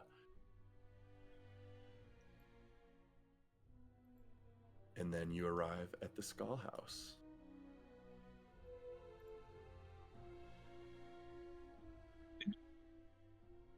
Before I want to duck into at some point during this time. I want to duck in and summon my sword, Kiramar, but then like dismiss it just so I have the active effect going. Okay. And while we were at Toby's house, we would have had time to short rest at that point, I think. Yes, absolutely. Over the course of a meal, 100%. At the end of that, before we left, I would like duck into the room and finish like arcane recover and just get a spell slot back. And be ready to cook. Okay. As you guys approach the Skull House, a few knights outside, which seem to be standard fare military knights, may or may not be positioned around a territory or a keep. But the fact that these two are directly in front of the front doors of Skullhouse Kartash indicate that these are well paid, individualized protection. And then you see outside the lampposts that have small oil flame flickering candles in them, or lanterns rather. And then the grounds around the estate, you see people doing rounds, a soldier leaving visibility and going around this way, and then another one coming around this way, becoming visible. This place is somewhat well fortified, surveilled, etc. And upon moving toward the front doors, Iron will again present his papers and apologize for how late it is, but is eager to speak with Lord Kartash to deliver these papers as it relates to prevent and mitigate delays that could happen next week in construction, which, based on the jargon he's using, you think is actually true. And this is just a chance for him to utilize his position in the city to get his son in the door. And then you are all welcomed into Skullhouse Kartash. As we're going in, I want to like conference with Toby. He's not gonna just send us there for a favor, right? Are you gonna be able to swing something with this guy? So in the head, in telepathics, Toby will start being like, it's been 7 years since I was last here, and even then we were starting to maybe become estranged because he was taking on more responsibilities, learning how to run this household now that, and now he is fully in charge of it. I don't know if he's gonna give a shit that we used to be friends. I don't know if he's definitely gonna be more in the know about things. I don't know if my face is gonna set off an alarm for him. My hope is to get in a room with him and kind of just piece by piece start seeing what he knows, if he is at all amenable to helping us. If not, how do we get information out of him? How do we force, him I'm just to help? thinking it's late, and you might not have the privilege of getting him in a room and sussing him out. He might want to know, what do you want of me? And we might need to come up with something or to offer him that would interest him beyond reminiscing with an old friend who's going to ask specific questions. But I just want to leave you with that as we walk in. I like that. As you enter the interior of this space, you see this dimly lit but very warm environment.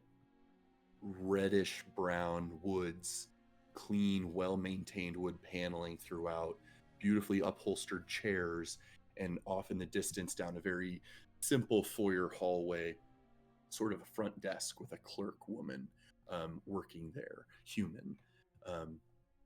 As you guys start to approach, being led in by these two front door knights, she says, "Apologies, Lord Kartash has retired to his planning room for the night and is not taking additional guests at this time." And Iron will, sort of feeling his job has been fulfilled, just give you a nod, Toby. I understand. If you could at least relay the message that a childhood friend of his has recently learned some sensitive information regarding a new mountain pass crossing the Skycap Mountains, and assumed he would want to know. And are you this friend? Yes. Or are you speaking on behalf of someone? It is me, yes. He would remember Toby. Let me check. She stands up, makes her way into a side corridor and enters a room. And then you hear some hushed conversation. And then you hear a crash of glass. What the? You gotta be shitting me. Oh boy. Oh boy. Evelyn, do go enjoy the rest of your night. Get out of here early. You've earned it. Are you I sure? want to emphasize, Toby is on high alert from this point on. I have reason to believe he's of the know. I don't know if he'll know that Toby Rama, his old friend, is part of the Four Winds. I don't know what sort of information is passed around upper echelon. So I have the notion that there could be he's calling for guards, something. That's very high on Toby's list of. Yeah, go ahead and make a perception check. Sing with Jiri telepathically. 16. What are you thinking to Jiri? Jiri, do you think we might need to lie about? We could say we are not simple hunters, we're under disguise, but we've come from the south with information that needs to get to Daenor, and we're looking for passage to share information. We could be tricky on this one if Toby needs us to. If Toby needs an explanation for the people hanging around him. Yeah, or we could see if we could get smuggled into Daenor, right? If we're just some regular dudes. But why would this Maybe guy take a risk unless our goal aligned with the goal he liked? Yeah, I know. We can match the goal, but maybe he could help us get in without him knowing that we're the Four Winds, I agree. I think we just need to quickly deduce the thing that he'd like to hear from us. You know what I mean? Well, don't. Yeah, I don't. What do we have to offer him? As you guys are having this conversation, you hear a door close in the distance, and Evelyn, the clerk, sort of run back, shuffle a couple things into her arms, and then briskly walk past you, clearly being given indication to leave early. And hopefully she just is in a habit of doing whatever she's asked to discreetly in these kinds of moments. Clearly someone has brought something of value that Skull Lord Kartash wants to engage with this night in a private setting. Toby Rama with a 16, you don't immediately see any indication of the heavy surveillance outside. Doesn't necessarily mean it's heavily surveilled inside. Hopefully some manner of privacy inside. Baron, can you send Loaf to follow that lady just to make sure she's not squealing on us? If it looks like it wouldn't, after a minute, can Loaf kind of sneak back out after her and just peek? If you can find a way to let Loaf back outside. You guys are Is sort of anyone standing here in the environment, inside a closed environment. if there's no one around, I could telekinetically open the door and just let it ajar, and then. But I don't know if there's anyone around. You don't see anyone around right now. Then I'll just like kind of try to real subtly let the door crack open so the cat can slip out, the chubby cat, and then kind of shut the door again. Okay. And then I'll peek into his eyes and just watch where she went. Okay. Go ahead and make a perception check. This would be with his perception, I think. Yes, with his perception. Nat 18, probably like +1 or 2, and I'll pull out the stat block. Oh, it's cat perception too. Yes, it is cat. So dark vision would need to be, it would kind You of have be a advantage. prerequisite here. And you have advantage on smell-based checks, which, if you're looking for people, I don't know if that's... Well, the 18 was still she good. asked you guys, so it could have Plus locked on 3, to so a- 21. Okay. Loaf begins to clocks her as Loaf gets outside, just walking down the street, and will somewhat indefinitely begin to follow her. Yeah. And what And is then it? You all can't hear.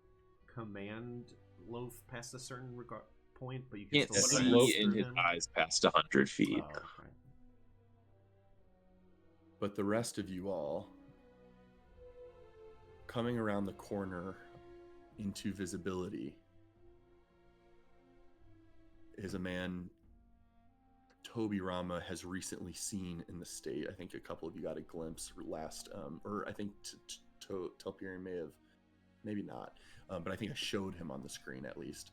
Skull Lord Kartosh, half dwarf, half orc individual, comes around the corner and says, looks around, clocks Toby.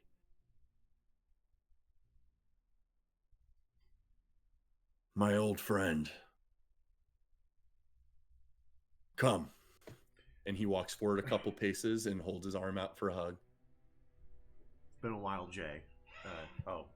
Sorry. Lord Skartosh. That's going to take some getting used to. And I'll...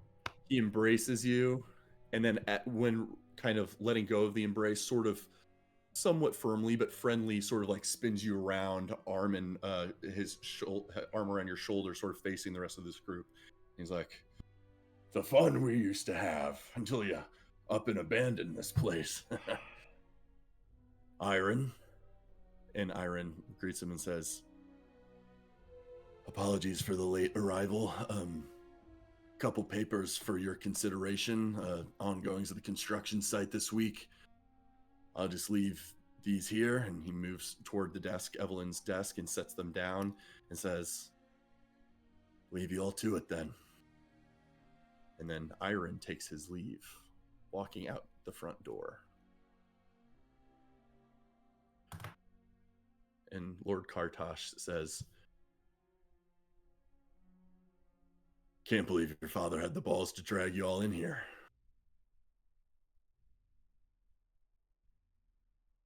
My heart is happy to see you doing well and healthy, Toby. Who do we have here? So sinister. Yeah, so I was hoping we could get a chance to catch up, as it were.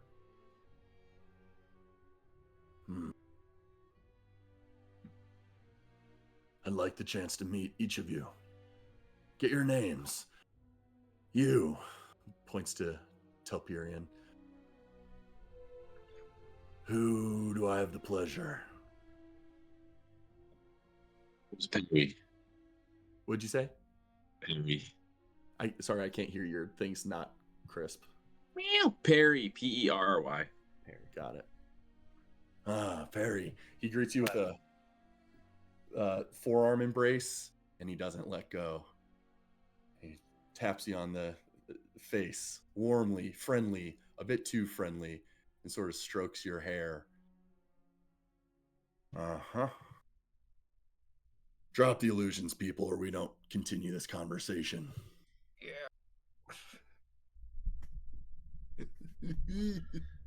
You heard him, Jerry.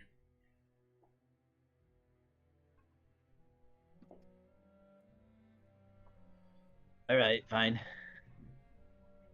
And I will drop seeming. Okay, Luckily, I've been forced to become very experienced with illusory magics. The cartels of the Skull Lords can be a dangerous place if you don't play the game well. And then as the disguises drop, oh shit. Toby Rama. Very We've got Very a short proposal. self-hearing. We've got a proposal for you.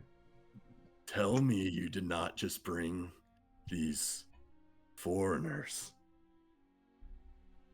The rumored individuals responsible for the coalition opposing our armies. There's something like sadistically loving the fucking shit situation he's been presented. Like he's almost enjoying being in what a fucking bullshit scenario.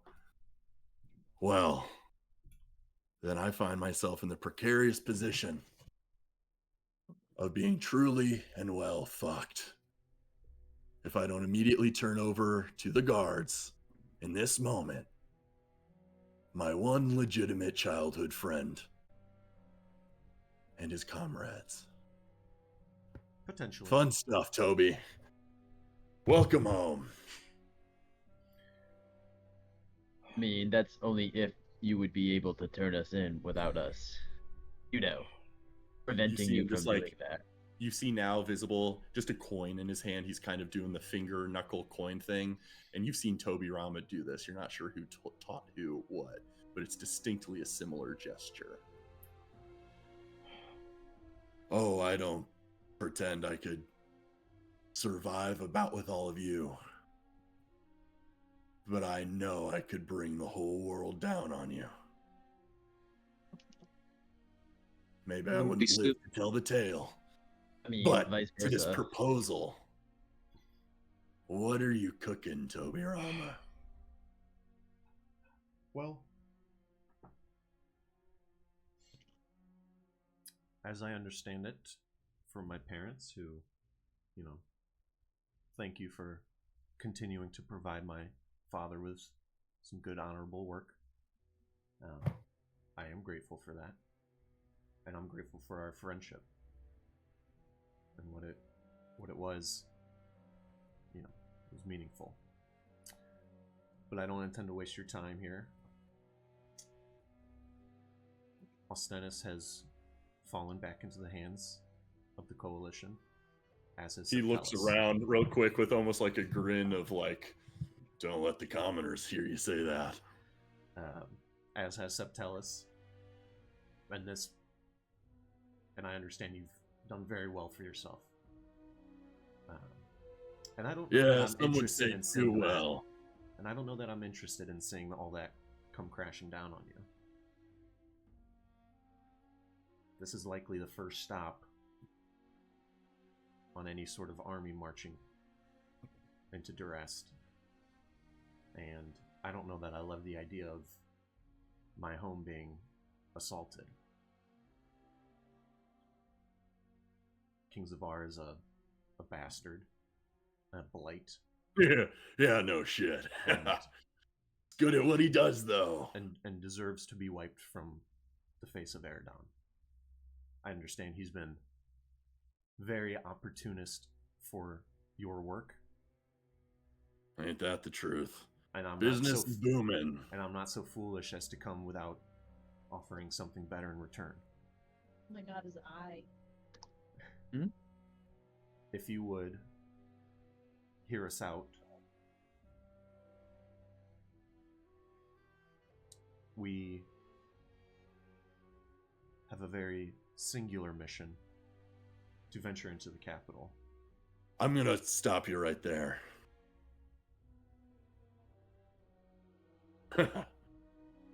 The capital.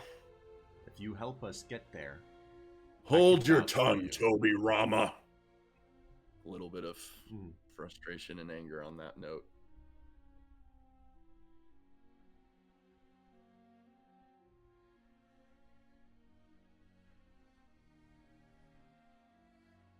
Can't believe you're really allied with the enemy. But also can't really believe where I am either. I wonder how our paths might have gone differently if you stuck around. My old man didn't croak when he did. Bastard.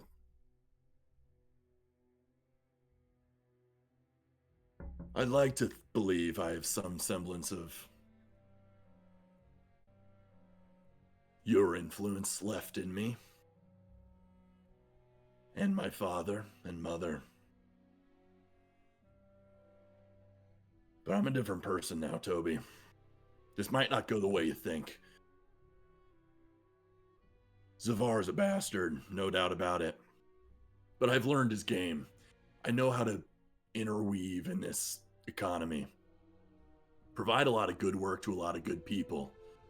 If nothing else, then in penance for supplying Zavar's war with all of its nefarious contraband, which I'm quite sure you've interacted with at this point if you're here. My hands are a bit bound by bureaucrats and red tape, but I will honor an old friendship with a chance. Pitch me, and be careful when you do. Can you and your friends pitch me how helping you will tangibly provide benefit to me, all of Skullhouse Kartosh, and our citizenry, and that it warrants the risk of assisting the primary enemies of Durast, which, if discovered, I mean, that's treason, life in prison, if not immediately beheading, so pitch me. He kind of leans back, folds both of his arms in a disconcertingly casual demeanor. And as I extend this map briefly, we're going to enter a challenge. Love it. Oh, fuck. Ooh. This is going to be a bit of a mini game. I love it. I don't know anything about the Cosmere's rules for its TTRPG, but with speaking with MK, I know there is a higher level of emphasis on putting some emphasis on social encounters being a challenge. Combat's not the only thing where your abilities and numbers mean things. Let's have this be a social challenge.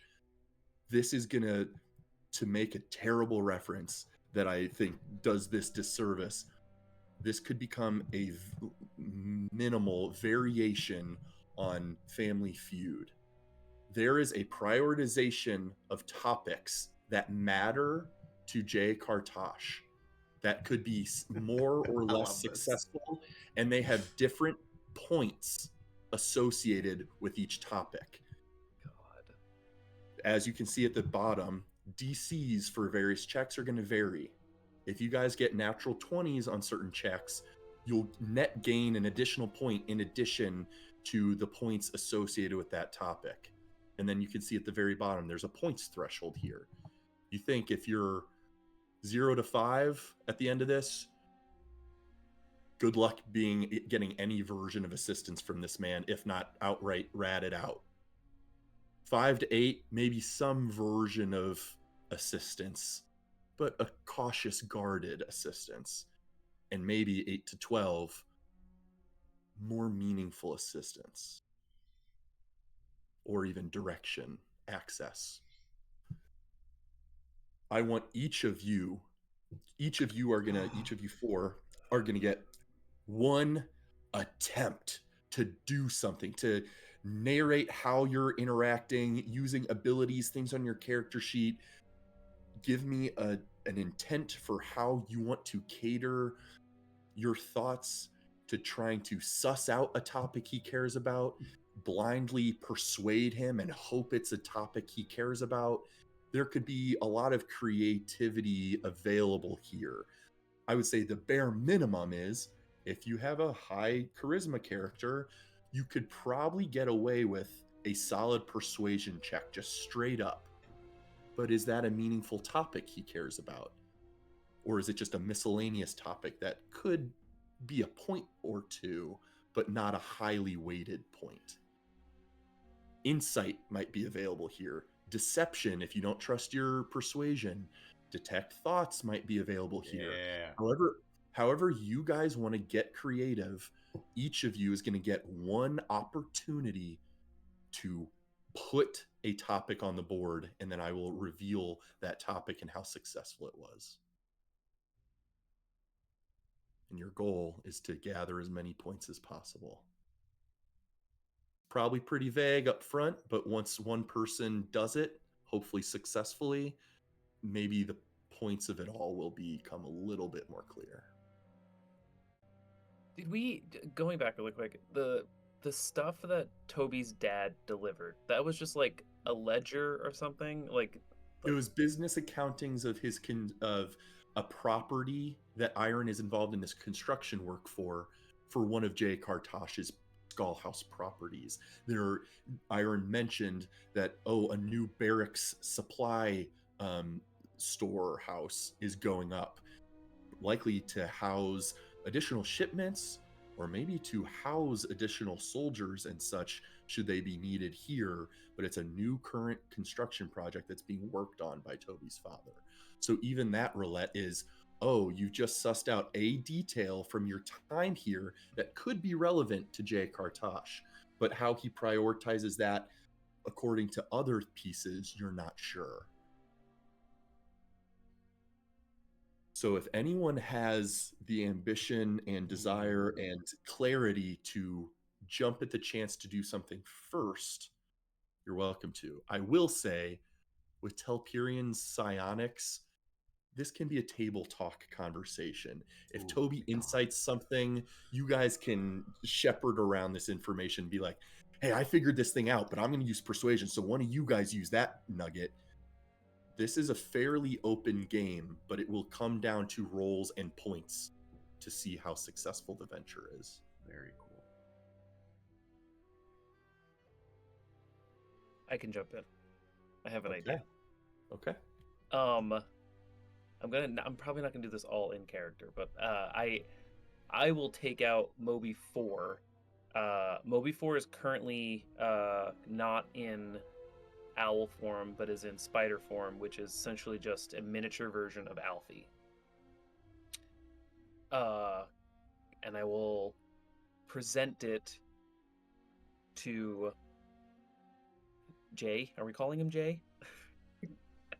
You're welcome to. Mr. Kartosh. Have you seen one of these before? Maybe not this size, but a few sizes bigger, about arm's width around. So you're the engineer then, that they pilfered the designs from for those contraptions. I haven't seen them personally, but I've seen diagrams. I appreciate the verb usage there. The things they built them for war. Those things, they fight, they shoot, they blow up. They're not good for much else. And I will reach into my notebook, and I have dozens and dozens of pages of notes on all of my shit. I will take one of the pages of just like, I'll say Alfie, Ostrich Alfie, as like an example. And I will rip it out and I will hold it in my hand.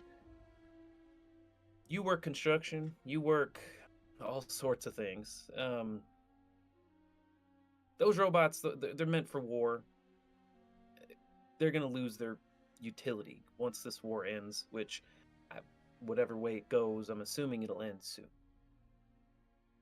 You're going to want to get in on the ground floor of whatever those next iteration of things do. I think you might have a good need for some construction assistance, some manual labor, some. You're a smart businessman. I know you like it. You'll probably appreciate getting your first foot in the door as soon as possible.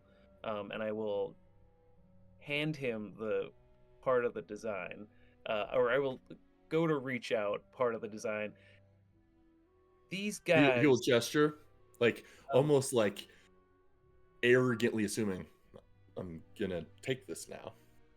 and I will like I'll pat Daisy on my hip, and I was like, these, I don't even know what to call it. The automatons. I don't even know what I would call it because I don't think. Yeah, that's a robotic- fun thing. Yeah, what would Roulette call those things? Yeah.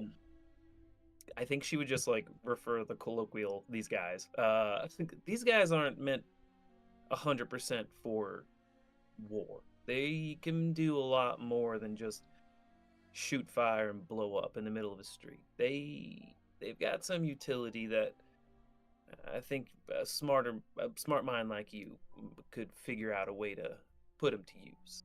Immediately This says, is fuel source. a bit of arcane magic.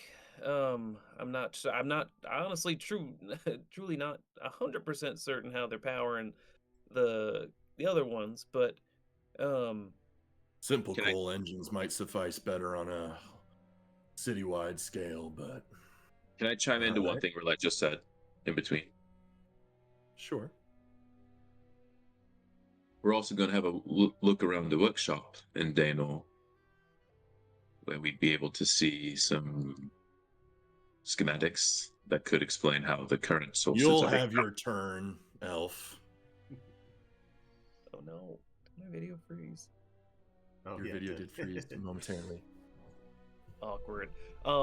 So I'll go into like some detail of talking about like the utility of these things and how not even produced on a mass scale, but maybe even on like a personalized scale, these can be incredibly effective companions for projects or anything like that. And that there's going to be a shit ton of scrap metal not being used once the war is over, because these things are meant, the things they built are specifically meant for war, and when they're out of a job, what becomes of a general when he's no longer being a general is my thing, or what becomes of a soldier when he's no longer being a soldier. So he will have some insight into how to utilize these things once they are no longer used, and I will hand over Alfie Ostrich, which was I think Alfie 2.0 is what I called it originally. Okay. So you're certainly trying to, all of this is persuading him, but this is more an intellectual pursuit and exchange of ideas for a very logical benefit. So go ahead and make a single intelligence check. I have to justify how I'm going to add 4 to this in a second. Intelligence. Oh, so close to that 20. Oh. I will add 4 to that to make that a 22. And I will, what do I have? You gotta be ready to come up with creative uses for your other expenditures of it too. I only, well, Or how many do you get? so don't I remember. only have 4 total today. So I used 1 for you earlier. Second one. Oh, I'll hand over the same schematics, but for Moby 4, which is the tiny spider one in my hand, just to like show An scaling, additional that- application. yeah. to show that these things can be scaled both up and down.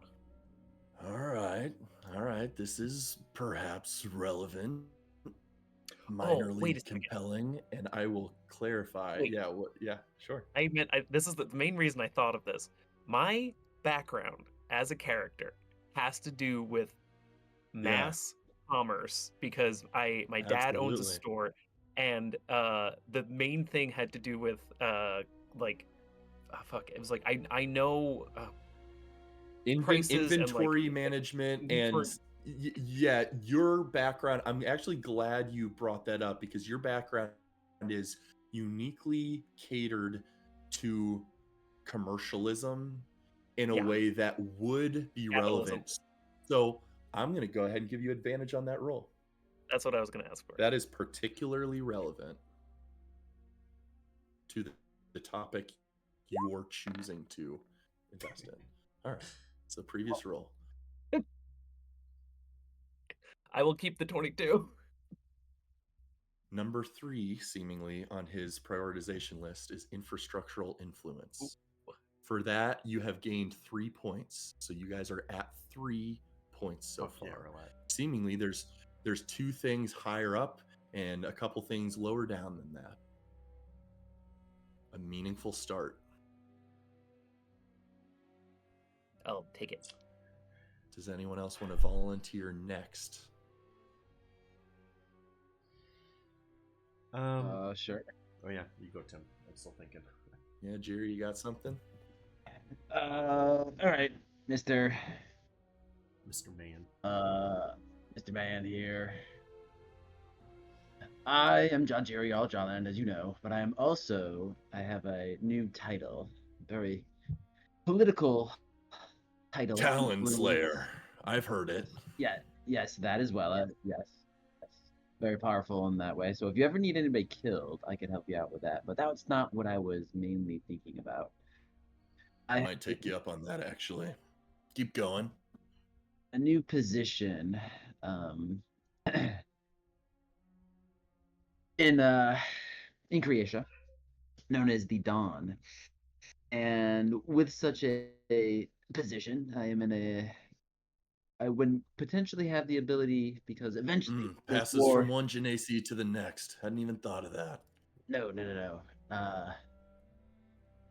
The Jarl is a separate position. I'm talking about the Dawn. Eventually this war is going to come to an end, and peace is going to have to happen one way or the other, win or lose for you and Daenor here.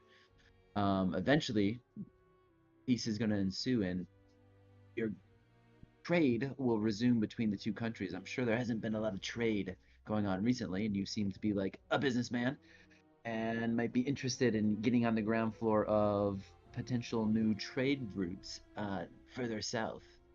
And that is something that I could potentially set up for you with my political influence, so to speak. As the Dawn, I am responsible for conducting all manner of trade and business. So, an inn with another nation. Yes, but not just an inn with a nation, an inn with like a dude that's like super influential in that nation.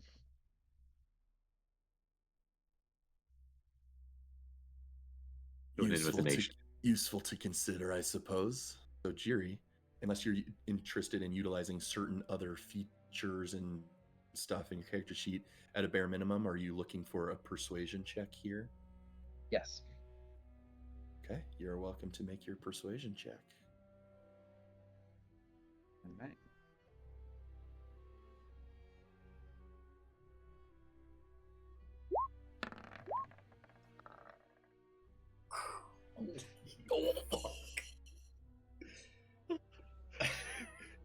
Jiri's had this position really? for 4 days, and he's selling influence.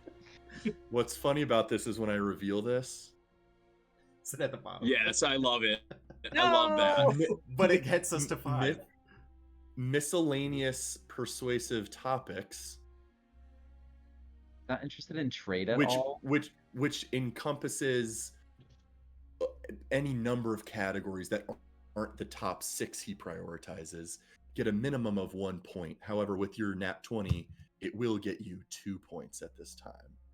Further, miscellaneous topics might continue to get points in that category, but it's not that he doesn't care, Jiri. You did make a compelling case for something he cares about, but seemingly there are 5 other topics unknown that mean more to him than even the benefit of trade.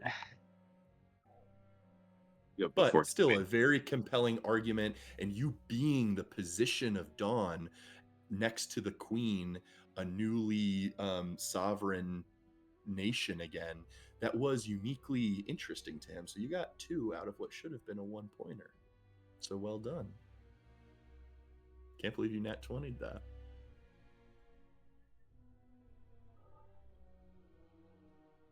All right, you guys are at 5. You know you are being compelling enough where you're winning him over a little bit. He's seeing the value to these conversational topics. Who wants to go next? I want to sit down in front of him, be like, all right, here's the thing. I have a couple ideas, but I could give you the best ideas if you tell me what is it you want in this life, in these moments? And then I want to detect thoughts as I ask him that. Of course. I assume you're going to probe deeper. Surface thoughts, you immediately get like... I picture it's Uncle Scrooge, but in the vault. No, by pointillism that paints a larger image, you get flashes of so many things, but it paints the picture of ambition.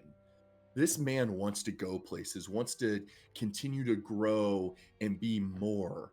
But there's a lot of things amongst there that those are his surface thoughts flying past rapidly, instinctually, subconsciously. You can't even really latch on to meaningful ones without moving deeper and trying to grab hold of something. So Let's is go that deeper. an intelligence save he makes? Yeah. Right. Alright. And I'm checking. I'm at an 18 now. Okay, I am gonna go to, Wait, yeah. as long as my thing Ritter, loads. Yep. I want to do something really quick, so because it like pinged something from earlier. Jay or Kartosh, joke, I don't know. Kartosh made a statement to Toby saying, "You abandoned us here," but he said it with like his almost villain smile or villain His laugh. jovial, like, out of place enjoyment of this fucked up scenario. Yeah. Like, you abandoned us. Can I make an insight check onto like, is there something more behind that statement of abandonment than just Go like, ahead hey, and you make an left us insight here? check. Yeah, it won't avail you of differences to your venture, but yeah, absolutely. Go ahead and make an insight check. Yes. And I'm trying to find his stat block. Apologies. Very nice. I'll take it. Intelligence saving throw against Telperian's magic. Let me see if there's any.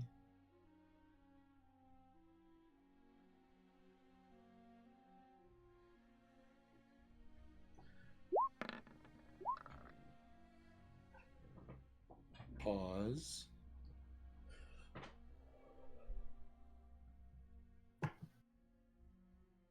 Smart dude. I need to remember his reaction real quick. Yeah, he is.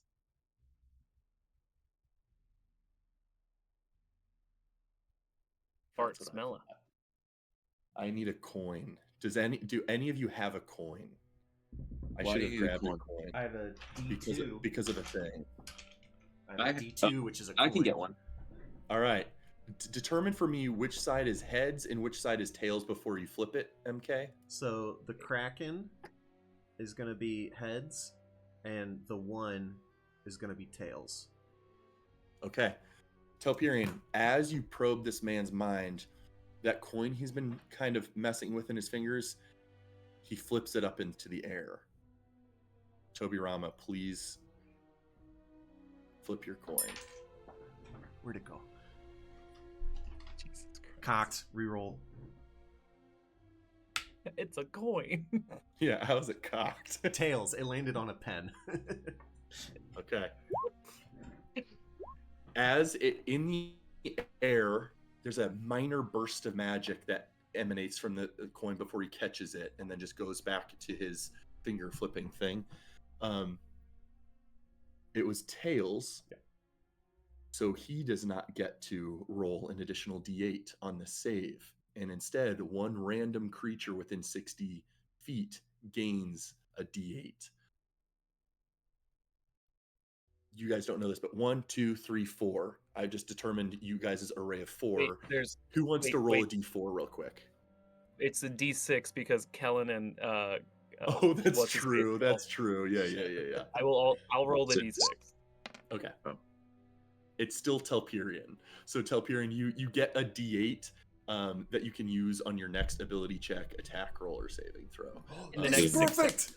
Oh, that's so good. Perfect. with No, a it's- 13, that is a failure of his saving throw.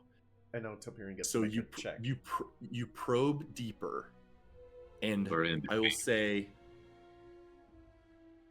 actually, how much does he fail by? You have a DC of 18 or 18. the sword plus the staff are buffing it.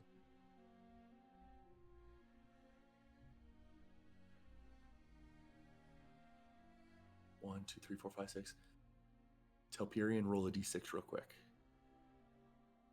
Roll two separate d6s. I'm determining something randomly, but I like you guys having a hand in it. 6 and 4. Damn it, all at once. 6. There's so many things going on in his head. With a 6 and a 4, you learn 2 items on this priority list of Jay Kartash. Oh. You're not sure if they're priority in relation to each other, but you just get 2 glimpses in his deeper subconscious that matter to him. Taking down rivals. You know that there's other skull houses involved in Cliffshade, so taking down rivals. And he had even mentioned to Jiri, "Oh, I might take you up on that." Jiri offering if you need anyone killed. So taking down rivals and mother's safety. Those are 2 topics on the board. Gee.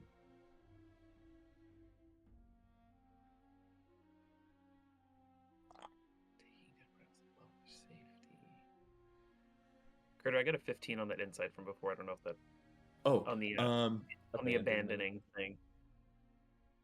I'm just going to give him a general charisma check to see, not even persuasion or deception, but just Yeah. what is his charisma that you're trying to infiltrate, really.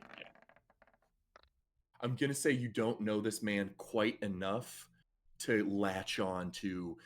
You do think there was something interesting there, Yeah. but whether he actually cares about it, has bad vibes about it, you're not sure. Gotcha. But Telperion, you have learned 2 topics. Bro.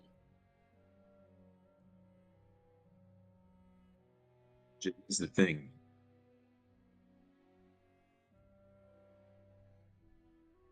I think you can assume our group is a powerful one for it to be in front of you now. The rumors that have been attached to it. We've won some of those acclaims, although the leaders here would have you think the worst of us for it. Regardless, the eyes are on Zavar now.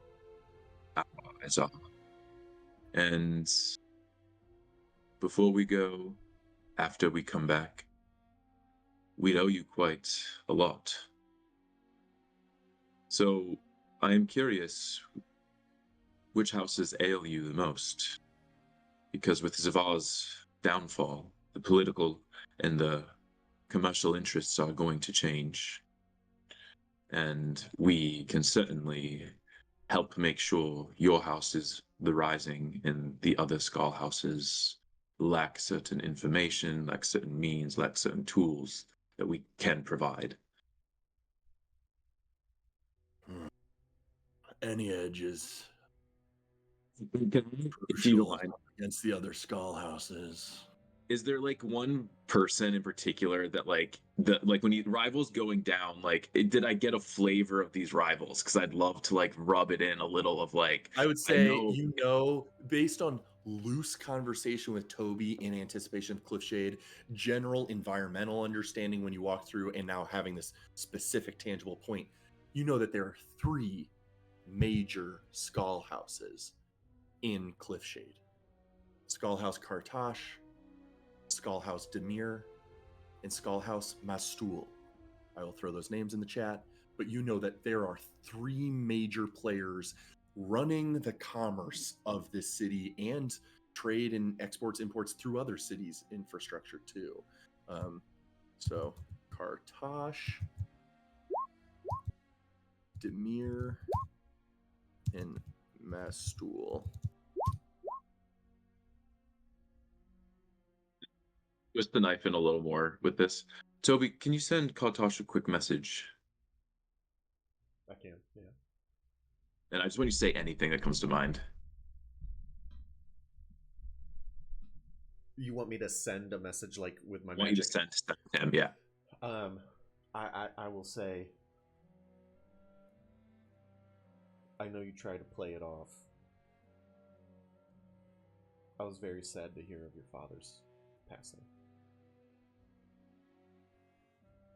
He was always very good to me. He bows his head, and definitely a moment of change of expression from his jovial ways recently to sincere, just he gives you a nod in acknowledgement of respect. Toby just told you, but we can relay information to you like that. So let's say, for example, we snuck into a caravan and were undetectable by our own means in your caravan, and we arrived in Dainol. You would know the second Zavar died, you would be able to prepare for the shift in that geopolitical landscape, and we'd be able to give you other information that could protect you and all those you care about. Telperion, go ahead and make a persuasion check, though you do gain advantage on this having found a specific lane to target, not sort of aimlessly stumbling into a topic. You're driving home a topic you know matters. So that's the confidence of that gives you advantage on this check. You also do get that D8 from before. Yeah. So although your persuasion is not always the strongest, you do have advantage and a D8. So the D8 is gonna nullify my -1 because I got a 1 on the D8, but I also rolled an 18, so cold 18.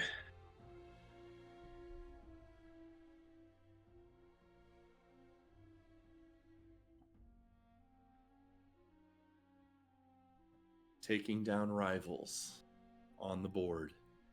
You guys are at 7 points. And like as I see the chair or whatever, I'll say to Toby, he needs his mother to stay safe. So you can press on that one, unless you know another.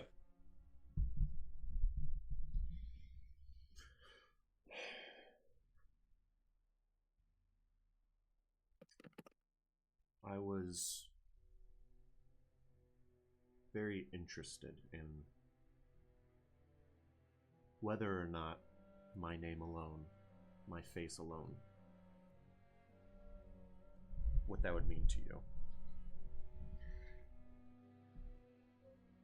And now seeing how you are kept in the loop, you understand what me and my friends here have been working towards.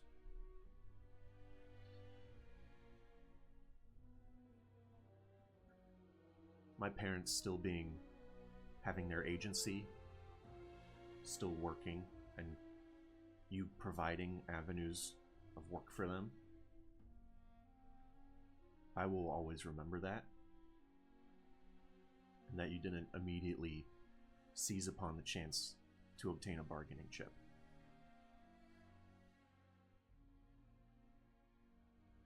They're good people. I wouldn't use them like that. Again, I am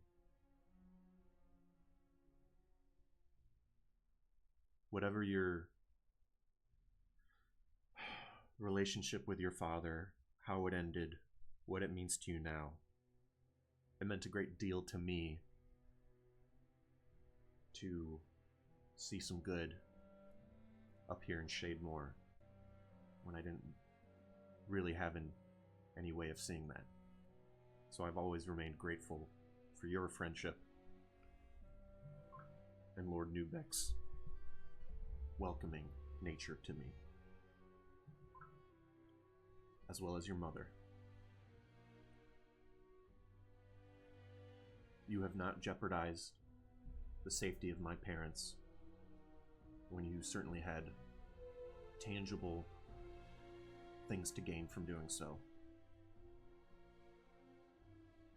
Whether we strike down the king and then this war before it continues into Durast, or whether the armies begin marching and heading here towards Cliffshade, I will make it my top priority to do everything in my power to make sure that your mother is not adversely affected by this.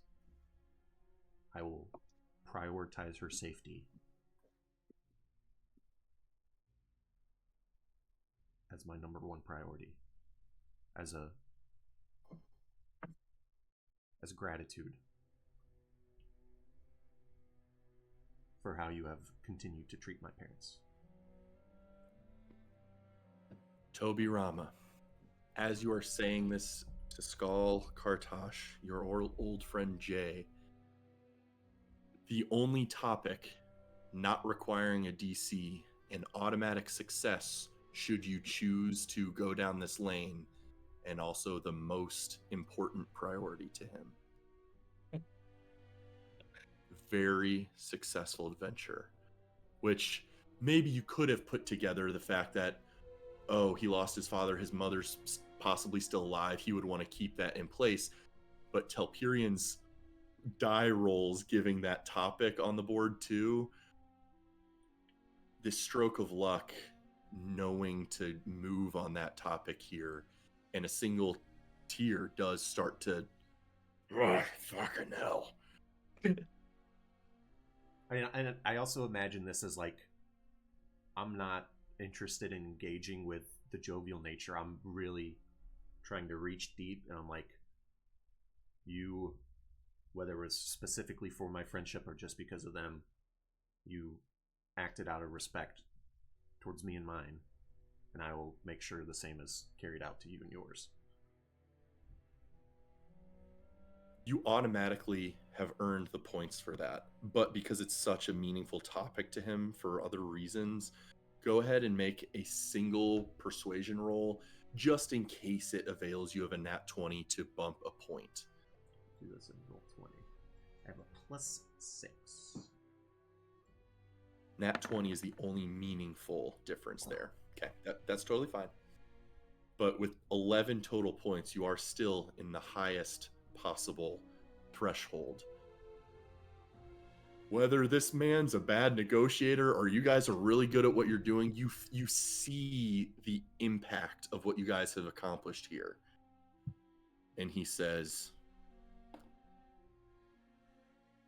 fucking hell. Guess I'm about to be a traitor. All right, let's talk access writs. Each of the Skull Houses has one, held in extreme secure privacy by the Skull Lord. I have mine. And even though you've made compelling cases here, you won't get mine. But Demir has one, Lord Demir has one, and Lord Mastul has one. Loosely, I know where they are, due to me being good at my job. I'll let you pick which one you want to go after. Fucking love this. Mastul.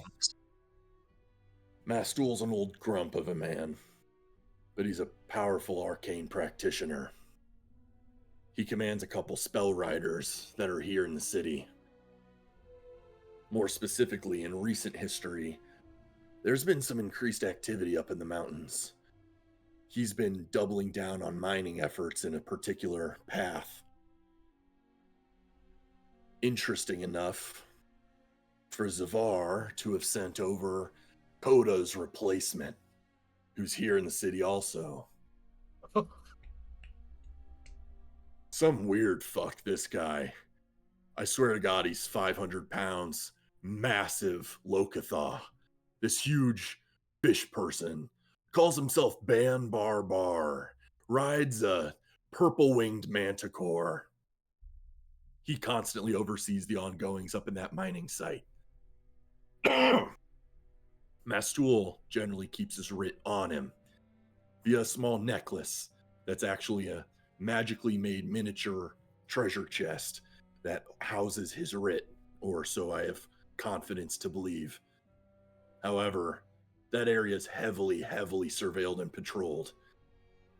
Even with tales of your all's exploits, that's a tall tale for you to engage that many soldiers and Wyvern Knights and possibly Spell Riders. I don't advise that one if I'm honest, but it's simpler. There's a single person you gotta kill, take their treasure chest, and you have their writ. Which is a teleportation scroll into Daenor, by the way. That's how the access writs function. They're made exclusively per use of the Skull Lords in case we need expedited use back to Daenor. One-time use only, given to us by the witch. The other one's Dimir. If you guys are trying to keep a low profile, this might be your route. It might be trickier, less simple, but maybe less threatening to your lives. Demir's holding a masquerade ball tomorrow night.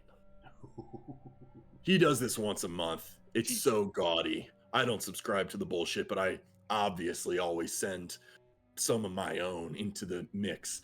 It's funny. He does the masquerade bit on purpose to invite infiltrators, almost like a challenge. Dimir has a stronger hold on this city than any of the other Skull Lords. But I know personally, due to some errors, I will admit, I've learned of a location in his cellars. There's a hidden vault in a secret room that holds the writ. Infiltrate the cellar, find the vault, and you have what you're after.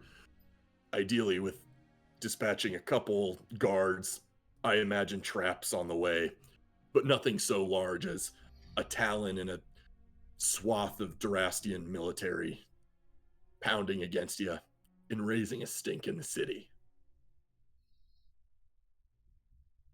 Maybe other details can be shared. I might keep some things close to my vest. Not gonna lie, you guys almost had me. I might have given you my own access writ if you did an even better job, but damn, you pulled on all the right strings. Good work. And with that, we'll close the session. You guys have two paths to pursue, or you could kill Kartosh and find his own writ. But functionally, you have big ass, super fucking dangerous battle, but that's it. Like, that's it.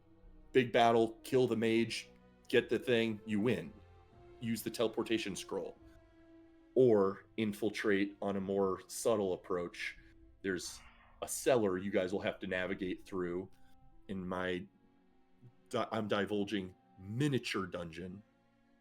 But you guys can choose which direction you want to move, with some version of intel availing you access. One thing I'm realizing, if we interact with the Talon as ourselves, and it lives, the secret's out that we're here. If we kill the Talon, and the Talon has a epaulet, like the pauldron thing, then their death will signal to Moyer that we're here, and instantly know that we could have teleportation access if we're close to the dude. I'm definitely down to do some dungeon action. I really want to do that one. I want to fight a big mage, and I want to kill another Talon, but that might be consequential.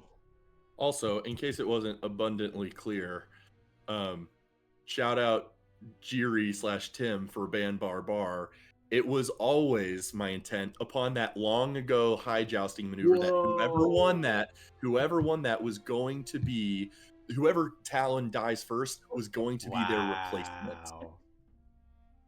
That was That's amazing. always the plan. So Ban Barbar has a token, and That's incredible. just because you guys know or have loose memory of the situation, I Very do loose. have a Give it to token me. here. This might not do Ban Barbar justice to Tim's depiction of him, but it's a huge Locathah person wielding a lance on top of a purple manticore. So I got the important bits that I remembered from Tim's descriptions. Because but famously, it that might was the not- one I didn't have a recording of after we finished the Queen Elia rescue. Although this may not do justice to Tim's description of actual Ban Barbar, but massive Locathah individual riding a purple manticore. Nope, that's exactly what he looked like. Lokatha, is that Hell yeah. is that turtle person or Fish person. Fish Kind of fish person, but Kuotoa are also fish people. So Locathah is kind of, I don't really know, but Sure. I don't know the distinctions between them and Kuotoa, but